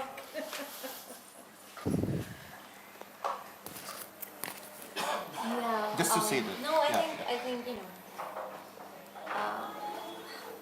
Yeah, very important to bring that up because we can't talk about infrastructures that, you know, Camp's creating and others are creating without thinking about these kind of global art infrastructures that are unfortunately making our regional, our, any case, precarious regional affinities and existence even more problematically bound to a certain kind of labor, a certain, yeah. So no, I think that's actually really important to bring because there are so many more projects like this that are coming up, not just this one, right? So I think we definitely have to remain alert, and we have talked about modes of refusal within this these 2 days in different ways, but also the kind of electric affinities, the kind of selection of the kind of relations we want to build, again, even without the sort of the hand, the invisible hand of institutions that sort of pick a certain diplomatic way of supporting a cultural relationship. So I think that's all definitely, brought through. I'm wondering if there are more, sure, add. And I just want to say, if there are more questions from, just different things people have said. Also someone who hasn't spoken. I just want to mention that we are welcoming people who have not spoken through these 2 days and who feel the need to say something. And then now I'm going to give it to Tanzan. Does it work? Yeah, Oh, yeah. it works. Just adding to what you have said, I totally agree with you that we so quickly become hopeful, and this gesture of this kind of developing gesture of looking into the solution is quite deceiving in this kind of setups and conversations sometimes, because the question is very simple by the end of the day. I'm not intentionally going towards the larger situation of the nation state framework. The word sovereignty will not get justice, to be very honest. But at the same time, who's holding the agency in institutional setting is the only and most relevant question. And we just go back, once we go back to that question, there is silence. But also these days, things are changing for good or not, we don't know. Like our body also changes and aging. But is it a development? Yes, development towards death, by the way. But I'm just saying, this agency, in institutional setting and lots of invisible hierarchy, which are like overly visible, doesn't only needs to be addressed in an active listening setup, but where do we move from there becomes the untold question and undiscussed thingy, not to have a solution, but just to say, how do you see the real pragmatics in these conversations? Then a certain kind of healing of release. For me, this notion of inclusivity and diversity is such a healing of release, and it just, it makes me pressure free from my guilt. But again, once we come back, we ask the question of this authorship. But at the same time, if we really want to make an ideal, utopian or an unreal space of, having this collectivity of differences with a care, that's so important. And care comes through respect. Care comes through that kind of, notion of the intent of betterment. But, how we have that space where we negotiate differences, but at the same time, guide us through that together. Does it even exist in the practice? I don't know. But I think it's super important question for institutional settings to find the methodology of not actively listening only in a critical setup, but to actually show an example of real change, of playing around with the power dynamics of agency. I think this is something that needs to be questioned always.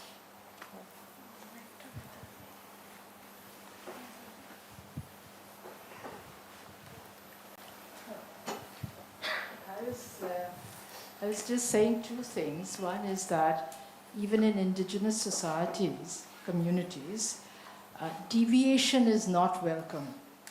Deviation is something that is not welcome anywhere, because we are taught right from the beginning to tread the path of the ancestors.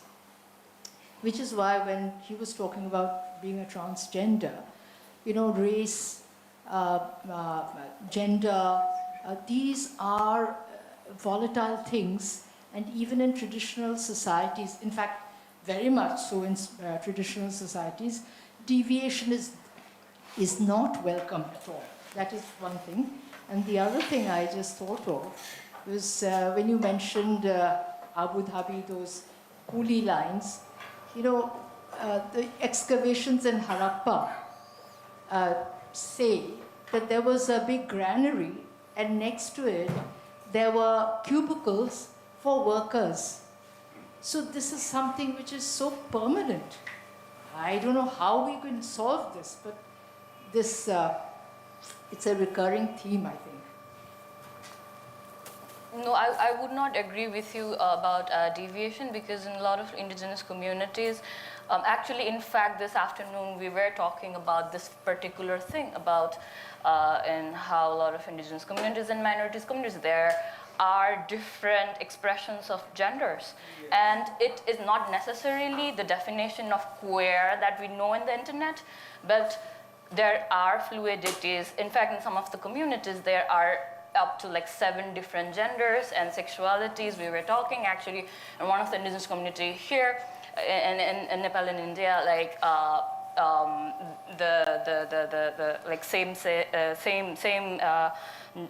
gender sex, and then like a variation of sexuality. Transgenderness is accepted. It was not seen as a taboo, but there are, of course, through our modern lens, maybe there are like differences when we look at it. Maybe not with sexuality, but maybe with racial difference, maybe outsiders, maybe some xenophobia. You know, deviation, when I'm talking about deviation, I mean anything which is outside what is accepted as a social code of conduct. So that is what I'm saying. I'm saying this is a kind of human condition. But the gender, as she said, the gender issue is essentially a colonial sort of, you know, and these tags. Let us not speak for indigenous communities like we are experts. Like I can only speak for my community, and Shilasha can only speak for her community, and Hitman can only speak for his community. I find it a little problematic that non-indigenous peoples have so much audacity. Just like, how do you know how indigenous communities are? What is your resource? Anthropologists be doing shit. Like, I do not care. Like, I do not care what they have written. I do not care what they have written. And no, just sorry. And we actually also talk a lot about how colonization and also like Hindu caste system, also actually Buddhism is not a, like, honestly, I have to confess this also. Like how now the concept of modernity also, actually a lot of indigenous communities, the status of woman is actually like going back, and now like is more boxed and more confined, and the kind of individuality women used to like enjoy and they had, and the kind of like the property they used to own, like all this thing has gone now, like, and like I don't know exactly what is the status in India, but then in Nepal, like we can't, like women can't get their citizenship, like it has to be through husband or father, or like if it's through mother, then like the mother has to prove that like a father is like pagal, or you know, like it's, and it was not like that before. It's just like recent construct, and it's such a like stupid idea that like indigenous people are like this. But also like, I am an indigenous woman, like every cell of my body, and I'm still learning what it means to be a Thangmi person, because we don't have this like readily available for us to understand who we are as peoples. And like I find it very uncomfortable and like really racist that someone else knows everything about indigenous peoples and how we are and who we are as peoples based on a text written by a white man or an upper caste man. It's not working. I'm sorry. You have to do There's more this work constant on that. pressure of proving ourselves, like constantly. We're going to take a question, and then we're going to come back. Yeah. Can you hear me? Yes. Yeah, it is not a question to begin with. So I have been listening to so many things for a while and I'm still allowing things to sink in. And if I'm allowed to just think out loud for a moment on things that I did not know, still do not know, and acknowledge as too vast to be knowing too fast. It just takes me back to a memory of a few years ago when we were probably still in the pandemic or just afterwards. I was listening to a seminar by one of my favorite art historians, whose name I'm not going to mention. So the subject was about tribal museums around India, and a very strong question that came up is how do we tell their story sensitively? And it became so difficult for me to sit through the entire seminar because I could not stop thinking, why do we tell their story? And sometimes, as an artist, we do get that overwhelming feeling when, say for example, today I was listening to Aki and as a Bengali woman and someone who you know how we always go to Darjeeling in summer, knew so little about so many things. And it's not for me to tell your story. And we don't have to. And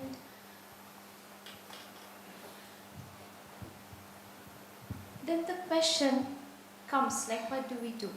And that's where I could somewhere, without knowing anything about Ashvika's work, could connect to that struggle, that dilemma, that you have learned something new, it hit you real hard, and you want to do something about it, you just don't know what and how. But so you're struggling, but then I guess sometimes, because so much of our art, learning in art schools is shaped around house, sometimes we can just, for a change, step back and think about whys. And sometimes listening can also be a practice as opposed to necessarily saying so many things so much of the time. So, and that's all I had to say. I would like to say something in response because I work in Bombay and I work with people, collaboratively work with people who are also very vulnerable because I work in Dharavi and in other spaces. But there's always that space where we make together. So as an artist, I feel as people who have had access to art school, you already have so many resources that you can share. And it does not always have to be your work. You can create spaces where people can actually tell their own stories, and then these stories are beautiful and important, and these stories should be out there. It should not have to be you photographing them, and people can do all sorts of magical things if you just share your resources, and that's what we need. We need people from all kinds of identities to come together and share resources because that's our only hope. And I'm very hopeful, you guys. Don't attack me for being hopeful. I'm very hopeful, and then that's a possibility. But you'll have to let go of certain things, you cannot show pictures of raped women and then get famous. And we should question those people as well at the same time, because if you are silent in the face of suffering, then we all know who you are. So don't do that as well. Yeah, I think that's what, just to clarify before we move on, that's actually what I was sort of trying to indicate of what, I'm not trying to challenge any kind of question of livability, but I do think we need to acknowledge, if there are, then to identify the resources and to be able to sort of state what we want to do with them. I mean, if we don't do that here, then I also don't know, Yeah. Also, coming back to that question, I can't see them, but when you are calling a group of people deviations, then you are automatically denoting that the oppressor class is the normal, and then they said that no, there's a question of acceptance, but it was never about acceptance from our oppressors. We don't want acceptance from our oppressors. You want liberation. Yes, that was never the point, because who are they to accept us? Exactly. We are still existing, even if they do or do not accept us. Exactly. So labeling a group of people as deviations, whatever the intention might be, is automatically labeling the oppressors as normal. So we should also think about what kind of language we're using when we are discussing topics as such. Yeah, that's Thank you. I just want to counter that question with another question. Like, you claim to know, but do you really? Like, we are taught in history by, like, Ramchandra Guha claims that Harappa just died out. And foreign archaeologists who has worked in Harappa, they are saying, they are showing signs of horses, they are showing iron swords when Harappa never evolved beyond bronze. So we already know you have done, Hindu Aryans have done a genocide there, took the culture from there and moved on, and we can track how they moved around from the Sindhu Gangetic Delta. You see Gujarat, Punjab, Haryana, UP has more Brahmin and Kshatriya population, and when you come to the lower delta, the number keeps decreasing. So, I mean, what is true, what is wrong, what is right? Like, you see how certain god is worshipped in a very popular manner, and when you come to our place, we have our gods who are worshipped in a vastly different manner, and you claim Hinduism doesn't convert. So what, Hinduism just appropriates? So aren't we living in a Hindu colony of Indian subcontinent? Is it even a democracy?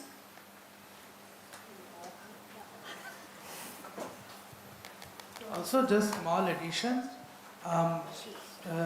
In my limited experience with the transgender community, the relationship minority transgender people, and I largely know about Dalit transgender people, and I do not know a lot.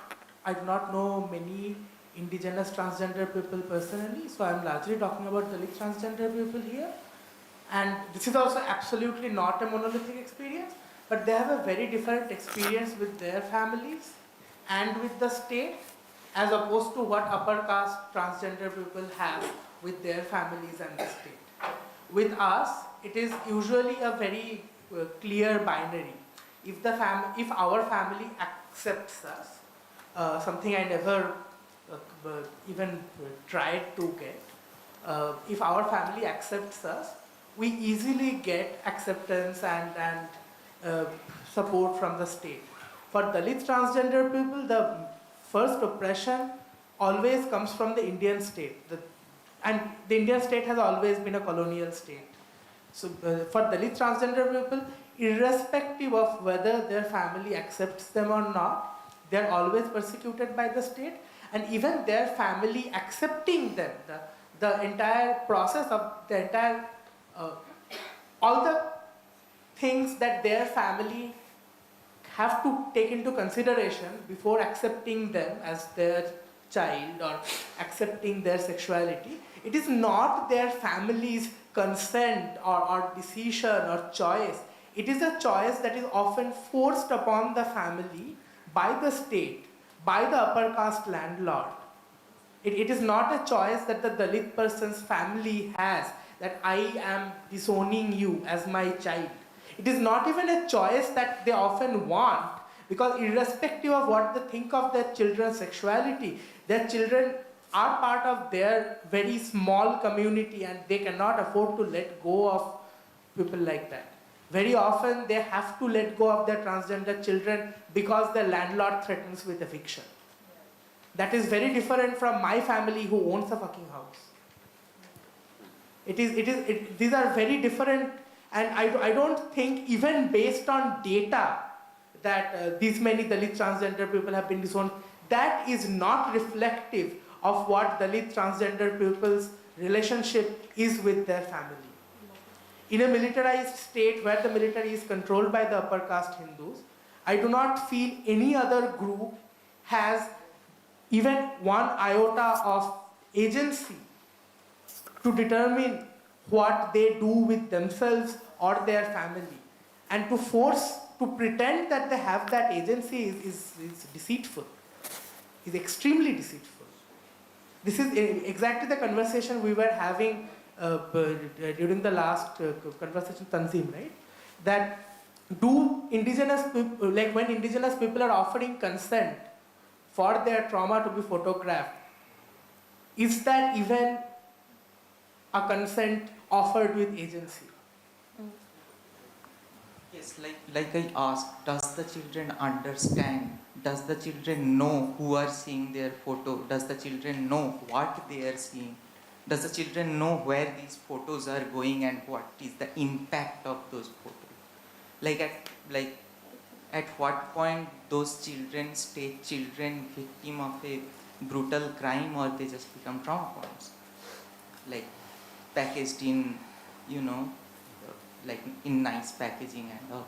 And like the idea of Western democracy is like the people is choosing, the people is selecting, but we do not talk about that the selection of people depends on the people knowing what their rights are. And is there anyone in this room who can tell me that every person who resides in a nation state knows what their rights are, especially in like third world countries where colonization happened and then power went to a very minor group of, again, who behave like colonizers? Sorry, I just want to request if it's all right. I mean, I'm happy for Tanzim to answer and speak further if he wants to, but I just also want to acknowledge the way in which we have come together, the kind of like sharing of practice that does bring in a lot, and Exactly. no, but I just totally also get it. want to sort of think through like whatever else there is as well, like I'm glad we've talked about this, and I think we're gonna sort of continue and, as we said, sort of reflect in the longer run, not in the next 15-20 minutes. We are also not expecting an answer. Exactly. It's a conversation that Exactly. maybe we will not see the answer in our lifetime, and that's okay. Yeah. Tanzim has repeatedly acknowledged. Exactly. We are not putting Tanzim, I do not at all intend to put Tanzim. I get it. I totally get it. Honestly, I get it. No, but I just think also like, just want to think about just while we are still here, what other, just generally, so that we are in this process of collecting questions and responses. Move to other person. Let's hear more people. Yeah. Go ahead, Vidhi. So this hub, I feel, is is special in a way that we have artists as curators who have come with us, and collectives as curators who have joined us this time. And I had a question about exhibition making and pulling on certain threads, which were discussed in the last 2 days. One thing was about when you bring into gallery spaces or exhibition spaces practitioners who are not necessarily like artists, in like we see in the contemporary art world, like trained, we were talking about legitimacy and professionalization of the art, and how as both like viewers, when we see, I feel like sometimes when I go to a biennial or go to an exhibition, it feels like a novelty to see that, and I feel like sometimes even when it's presented, say at a biennial, like, it feels like a novelty instead of an art practice or a certain practice which has been worked upon for say a decade or a lifetime by the person or the collective. How do we acknowledge that as a longer term, as both the viewer and the curator or the practitioner, where that when that comes into that space, feels like modern or like a portal to a structural change in that entire organization, or sometimes it feels like, okay, you see something and you see like maybe documentation of how this has happened for the last 10 years, and it's like pack up and then on to the next biennial. So I wanted to ask that both as like artists as well as like viewers who joined us today, like how do you engage with the work sometimes and let that sit with you after the exhibition is over, or when you as curators or artists are bringing in collectives and your friends and writers and other people, how do you allow for that space and interaction beyond just viewing to happen? Capella? Yeah, I mean, it's very important, and I brought up definition, even though I think we shouldn't be defining, but definition here is the idea of contemporary art and how we are using it, for me, feels like some weird inheritance, and inheritance especially that didn't acknowledge ways of making and showing that existed, that created categories that then broke things up into disciplines, and these disciplines are not just within what I think today we are defining as art, but rather they categorized, my favorite example is you have a healer who uses music. So within that is the healer, I guess within a Western framework, those are two incompatible practices that should not live in the same head. And that they're living in the same head, then the person will do healing at this particular hour, and then be a musician in the next hour. But that's not the case. They're both medicine and art at the same time, working at the same time. No? So the idea of categorizing to a point of making these hard separations, for me, doesn't make sense. It's not generative for what I know to be art and I know to be life. No? So it's also said that one has to do this countering, and doing this countering requires a rewriting of what I understand and know to be art. So that's where the mediation then or the structural part is. Firstly, as a curator, I have to do that work. My understanding of what art is should actually be one that is closer to what I want to show. Because we also hold these materials without doing the work, and then we hold them terribly. No? So, I know I'm asking a lot of myself. Nobody gave me this. I could just be a curator and do the things the way they should be done, or they're being done, and I'll be fine. But the thing is, I am seeing this, and it's just it's not sitting comfortably with me, because this is not how I experience art. This is not how I experience life. So, and this is why I think yesterday I brought in gardening. Bessie Head was both somebody who was gardening and a writer, and there was no separation of the two. It's happening all at the same time. And one can say now, okay, because you want to work with Bessie Head, you want to show her garden. Why? Why are we borrowing these mechanisms of showing?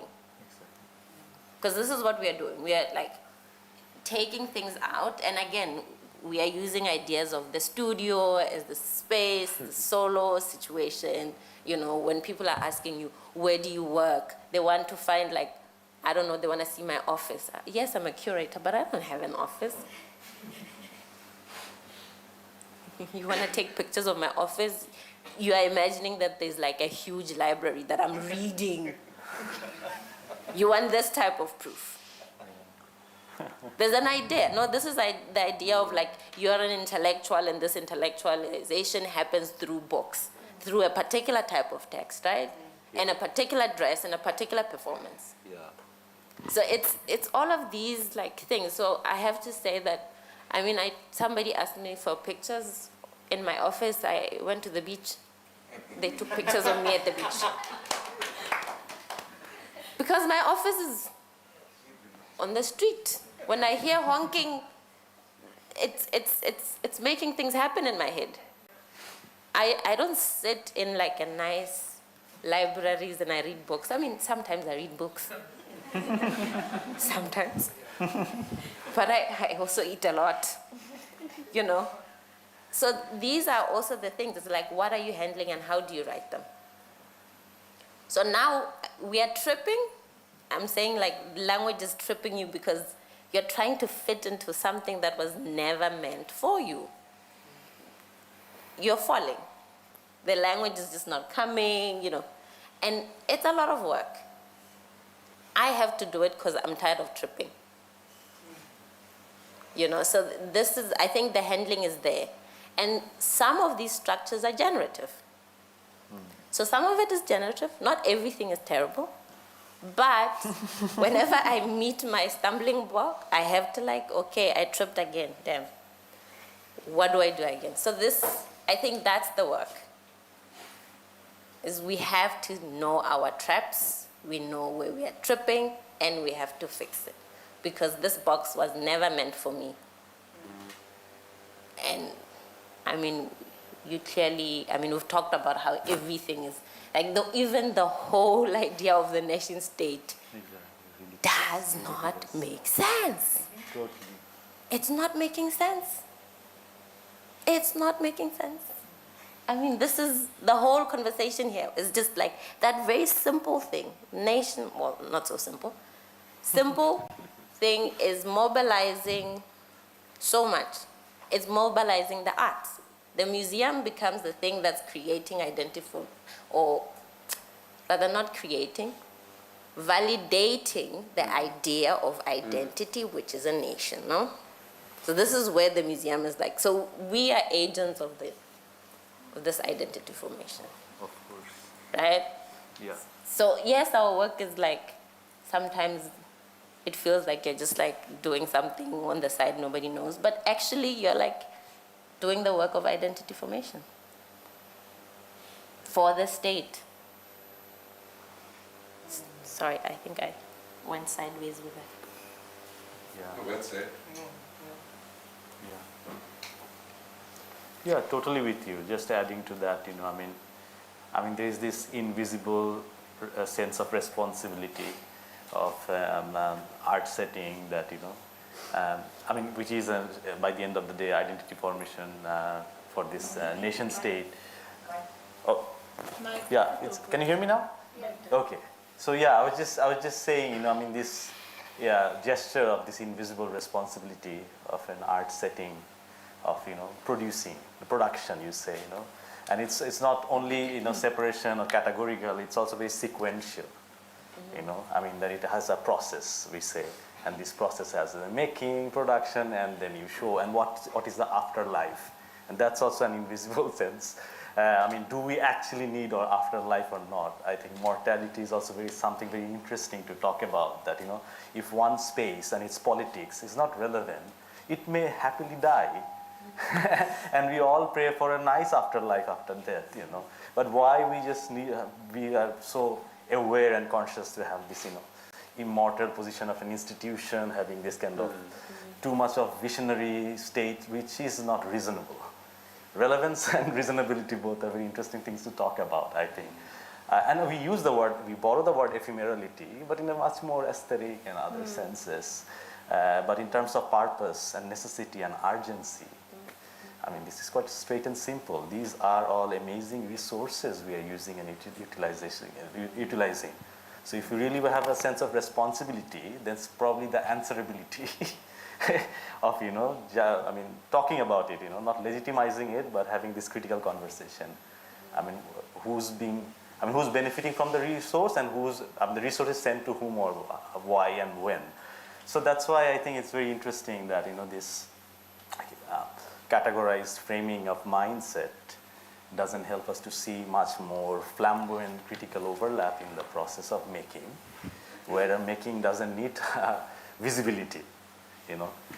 If it loses the hope or thinks of reworking, rethinking of doing it. Does anyone else want to respond to that? Or should we take more questions? I have a last question that's about nothing that we've spoken about already, so if that's okay then. It's not, I think it's not, I think Aki's work already addresses this, so maybe it's too, I was wondering, addresses this conundrum, I mean, which I think about a lot. So I'm not familiar with gallery spaces, I'm not, I just have, you know, I think early on, maybe in university or something, I used to go and they were just not very welcoming. So I guess, but my observation from the outside sometimes has been,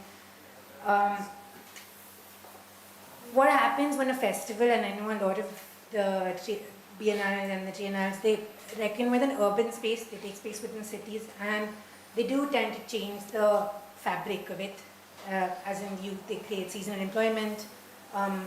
There is a sense of like, I'm thinking about Goa, for example, that has become like an artist haven in a way, but like also has escalated real estate. And when you have a festival somewhere, you kind of, like it exists within a city. The city that's already functioning and all. It's kind of like nuts and bolts loose. It's like a. So how then do you have to reckon with that quite a lot? Like when you set something up in a place where. And I'm thinking about like people that set up festivals, not people that attend them, not people that participate, but like people that clean the windows, people that, people that very much set up these things. And the kind of city around them, is there this kind of like sometimes, again I'm thinking about Goa, I'm sorry, it's just like big in my head, and just the kind of like real estate boom, or the sort of like sometimes, or the Berghain in Berlin, which used to be a working class queer people's space and is now like extremely, has tones of like, can suggest gentrification around it. So I mean, I wonder do you guys think that is the responsibility of people that set up festivals or participate in them to account for what kind of like social or urban change they may bring about? Or is that, is that not something that usually people concern themselves with? Because they change, they change the nature of something that might be a dull, like we saw with Castle yesterday, which is kind of like a... Just because the examples you're bringing up are quite different, just in the sense like Berghain as a club that like... I'm just thinking about like artistic spaces what they're considered worthy, they do have an impact on societies that exist around them already, like... I think we can stay with where this is going, like in terms of the festivals and the labor that works around them and how they might change or gentrify their surrounding. Is that good enough? Yeah, to I mean, just I'm like wondering if that's respond to that. spoken about in festival spaces at all. Sure. Yeah, let's don't respond know. to that just It so can be a that yes and no. Sure, no, we can respond to that. Anyone wants to start? You guys do festivals. I think like because like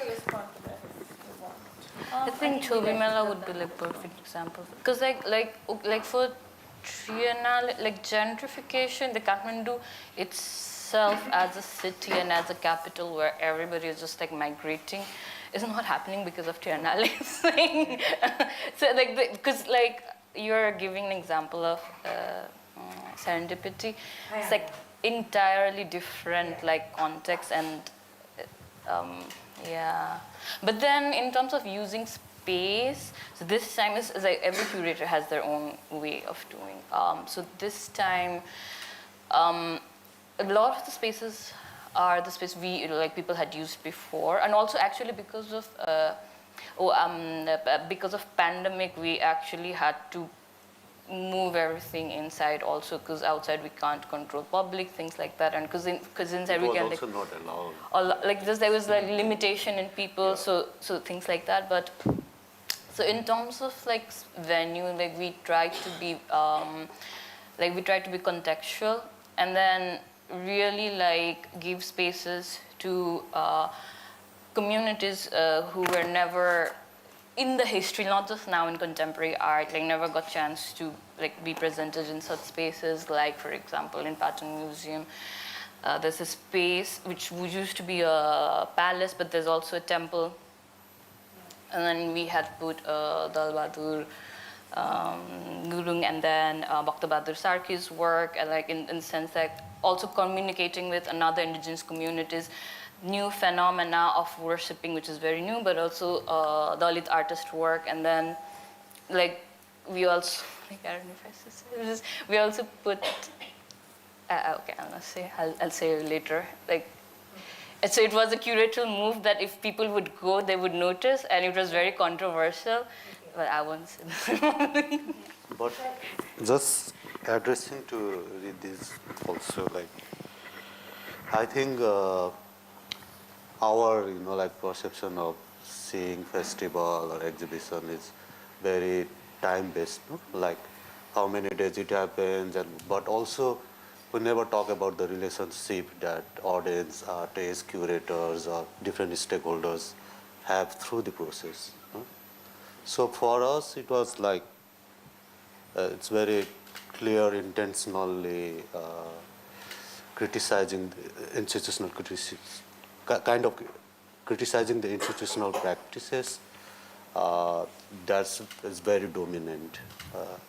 So it was like kind of our continuous process of our continuity of our relationship with not only fine artists, because we intentionally put very little fine artists because we found very problematic in many ways, like fine art practice.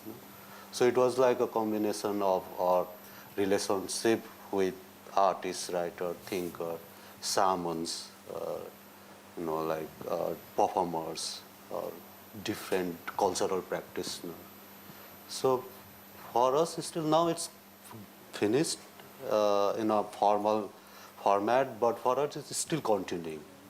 So we still have like Aki's here, like with other many, like those who have participated, we have a continuous relationship with them. So it's I think it's like everybody have their own approach and understanding. For us, it was like continuous negotiation with, like even our own ethical questions, and also negotiating with different power structure and funding, and also the problems that we realize, but sometimes we can't just get out of it. We have to negotiate and move ahead. So, yeah. I just wanted to very briefly answer that as in terms of organizing a festival, a non-profit festival in Sri Lanka. One sort of tends to realize very fast that there's a couple of very key people who hold the entire scene together. And that is one of our favorite framers, who is a third generation framer, somebody who is an expert art handler, Kamal, he says he has hung at least 2,000 shows, and in that he's counting, all kinds of shows. And so what happens when pandemic hits, and these few people who multiple stakeholders in the cultural scene are relying on, who are counting on, what happens to their economies, these few people? Because it's not just pandemic, right? It's so many other forms of risk. And so I think that's something that also one needs to think about, and that we were thinking about actively, that, okay, we had to postpone the festival, but what about these key people? And so I'm just speaking in this this particular context where it became apparent, and then there were certain ways in which simply to provide support, and then very quickly realizing, with a sense of huge relief, that the minute things slowly started up again, they were busy as ever. So I think, and I haven't actually made an exhibition in India for the longest time, but it really helps to sort of work in these smaller scale scenes and economies, and then sort of, be able to recognize these individuals and constantly sort of, find ways. It's not about the festival timeline. It's really about, Can I just quickly add? Yeah, can I also just add my 2 cents? I think the other thing is, which we do to ourselves also, is we take so much responsibility within the arts, no? Like, we take capital's responsibility, we take government's responsibility, we take so much responsibility. And often, festivals, artist-run spaces, and all of these things are individual and a few people's efforts to do something for themselves.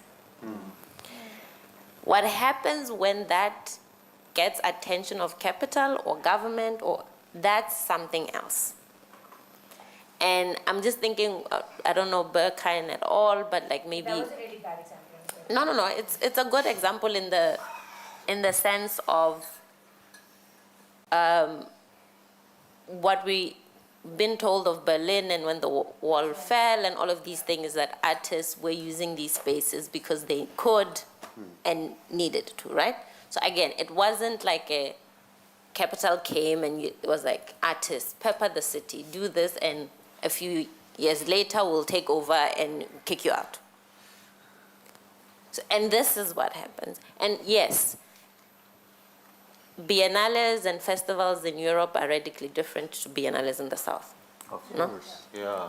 On how they start.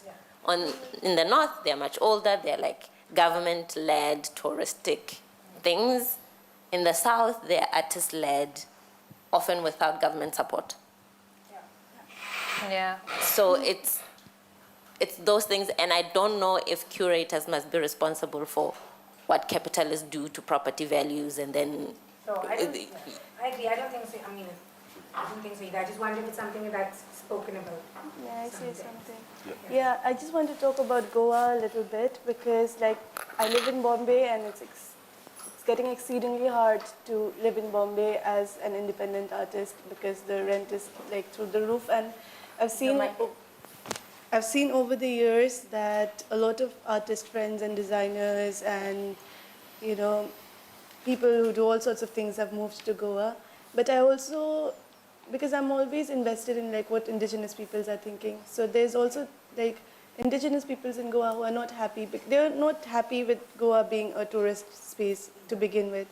And then all the mining, and now with the influx of artists who do not want to collaboratively work with people against the miners and against, like, you know, Goa being turned into a Hindu state and all of that.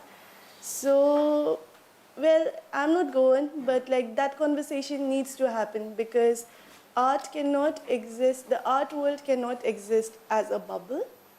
And I'm not a festival maker. Well, we have our festival. It's called Art from Bombay's capital, Dharavi, which happens in Dharavi for people in Dharavi. It's a very different thing. But yeah, I think that needs to happen. The exchange needs to happen, and we have to like bring people on the ground to like, you know, really ask questions and be like, how do you want us to do this? Because this is what we want to do in your ancestral home, and like, how do we go about it? But yeah, who is going to do that work? I had that. Can we take Tani's question and then? Where's the mic? Where's Just something a little different, kind of what Cabello was talking about earlier about identity formations. I've been sort of wondering, some of you who have had like very hyper-local practices and have emerged from, you know, structures that build local capacities, regional capacity building and solidarity building, when you move into the sort of international or Western art world, and you know, and curators are those individuals who are picked from these scenes and sort of taken there, and then curators have this responsibility to bring in work from that region. I mean, there are I have a few questions. That one is that with these shifts that we see, there are certain buzzwords that come around. Earlier there was diversity, and then now it has kind of you know, everybody's not really using that word, but then it becomes, you know, the collective has become fashionable, and or authentic work or provenance. And I've just sort of been wrestling with the idea of like, how do you grapple with the intent of the invitation, that it's not for a feather in their cap, that, you know, they have a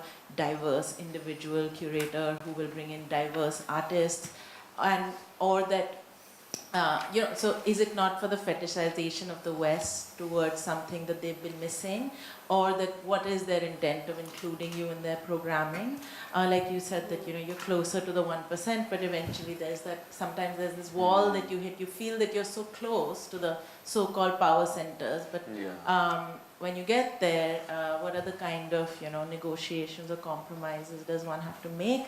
And also that when you're from a certain part of the world, is there this expectation that you will bring South Asian art, or you will bring Nepali art, or this, like, you know, again feeding into this nationalistic idea, that we often try to break out of. I mean, even South Asia as a concept, I mean, can be discussed, but that expectation is not upon a Western curator, that they will only bring in work from like Germany or Spain or something. So a couple of just thoughts over there.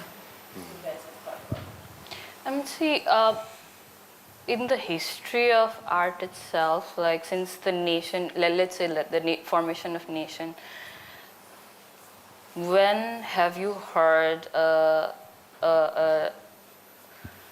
like Thami person talking about their own community, or indigenous person from Nepal talking about it? When was the last time you heard like not upper caste people who's represented, like when it's like South Asian, like what is the definition of South Asian, like who, like look at all the history books. Like when we saw the slide yesterday, it's just not the European artists, like it's also the whole idea of South Asia, which is like, I don't belong here, like nobody talks about it. Like this particular moment here in this time that we are talking about this, like there is a contradiction, but there is also, like I think we have to acknowledge the fact that there's like immense invisibility, and there are people like finally talking about it. I personally, when I was like slightly younger, I was actually sharing about this. I have been harassed by a like curator in Delhi just because I was a young Nepali artist. I carried that trauma here in this platform as well. And when finally people are talking, and then there's always this like counter question, this like, I was like tired of like explaining and educating to people, but there's also this like self-consciousness that I don't want to be didactic. And I also want to acknowledge the fact that, again, we have talked a lot about indigeneity, like feminism and queer community, but and also black people, but it's not monolithic.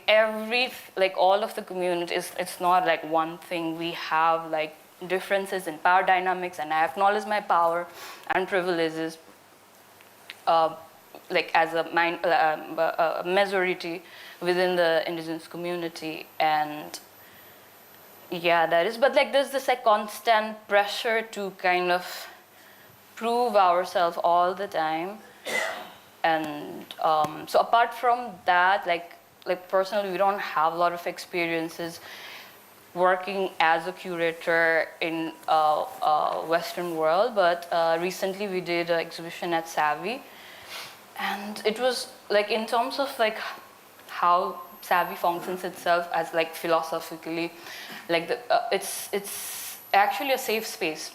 So the expectation, there was no tokenism in that. Say is like all this migrant community over there, and of course Europe had a diasporic community and non-European community living there forever, and then for a very long time, and then these people were never acknowledged, and their voices and their art were never represented. And then, but like few places like Savvy and other places have been doing that. And then I actually felt that while talking to other like white curator versus working with places like this, there was this like sense of sort of relief also, like not or comfortable.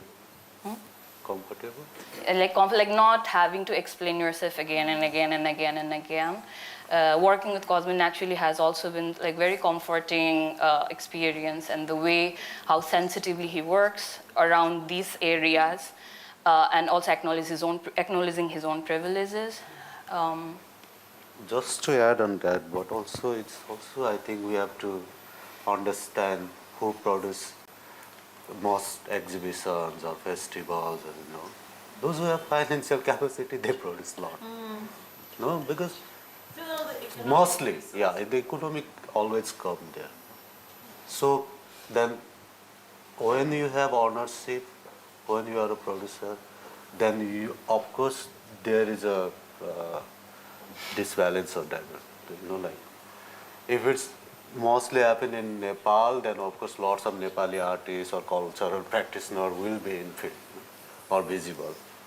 Same if we look at South Asia, then most of all the international institutions work for culture is based here. Like Goethe Institute or whatever, Provita or lots of institutions. So lots of it in Nepal, Goethe only do like language class. British Council don't do anything. Provita is not exist there. So it's also like, and also how many important galleries like experiment, like in India, we don't have any important galleries. Or how many institutions we have. So these also play an important role of, everything. I think art production or art discussion or discourse or critical discourse. Maybe I'm out of point, but just to express. Yeah, I think very important question. Now, honestly, whenever I am invited in an established space, to be super honest with you, I mean, the entire thing starts with the doubt. And on this question, why am I tokenized? Why it's me?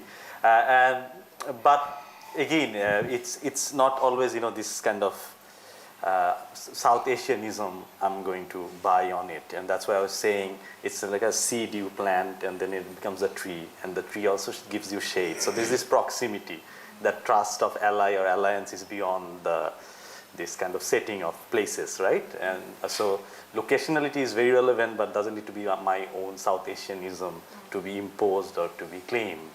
So that's really important at one end. But on the other side also, honestly speaking, it's a confession after seeing document so much hope and hopelessness, crazy. And I was in a place like Kassala, when I was standing, the work was taken out. And people were all around and screaming, censorship. Yeah, it clearly shows that, the entire democratic struggle in this part of the world and freedom of expression and, taught by a certain kind of mentor who forgets the curriculum. So it clearly shows that, there is no real space in that sense, which secures that. But at the same time, I think this critical conversation of doubting and keep asking, negotiating and conversation, and that's the only way. Otherwise, I don't also want to expect any kind of Puritan gesture. I mean, whenever I subscribe to an establishment, I'm part of it. To be super honest, So that's also very important sometimes, rather than complaining or showing that the external factor of the economy and capitalism, I'm benefiting from that in many ways. But who else I'm taking with me to benefit? That can be a question.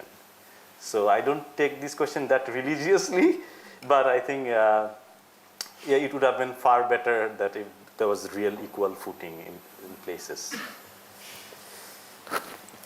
There was this meme. I mean, you bring equality. There's this meme that I saw, and it has a tall guy. So there's a fence. Has a tall guy who can see the match, and then it has a short person next to that tall person, and they have a little bench, and then they can see. And then there's somebody who's disabled next to them. It's okay. It has somebody disabled. They can't see. And it's written with the one on a little step, it says equality. And then the next one is an image with no wall, and it says justice. That's I imagine what we all want to know, like no wall, instead of little steps. I'm just bringing that in because you said equality. But at least what I try, which is hard and I'm not successful at it, is if you have intentions around me, that's your problem.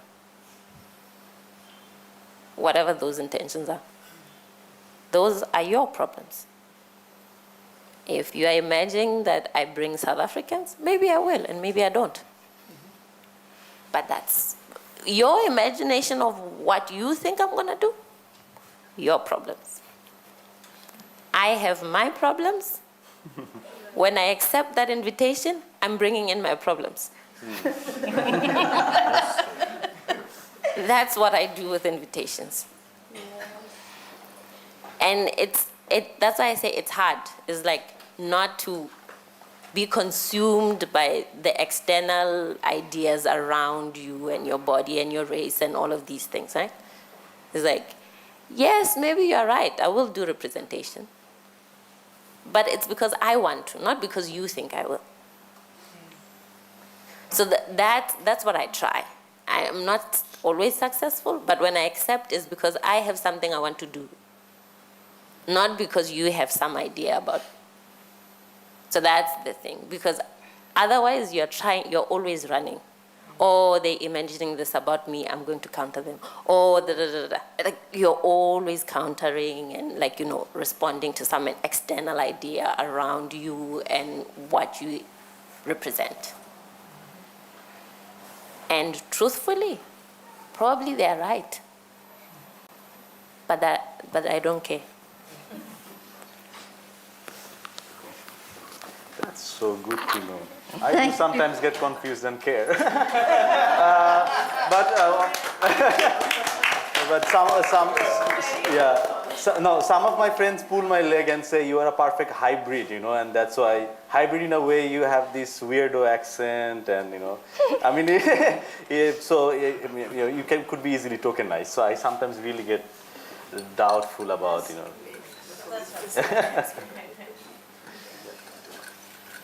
So that rounds us off.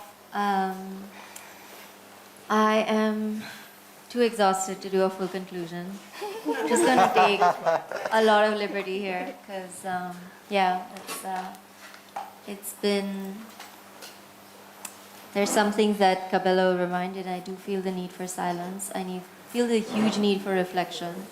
So I also just feel like a conclusion is not the right thing for this particular edition. But thank you for spending time with us. Also for being with us last evening, those who came. And I hope we find each other in different ways, in different times.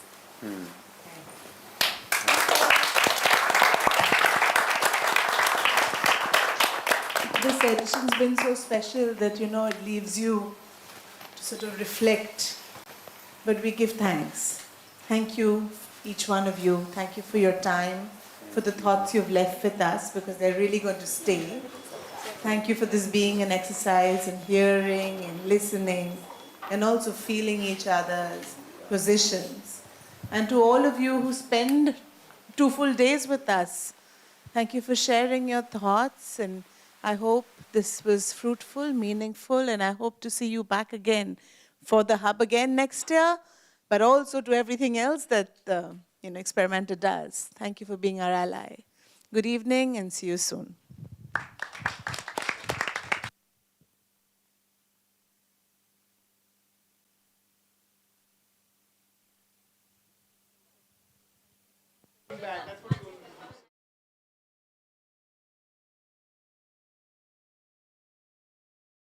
To call us participants.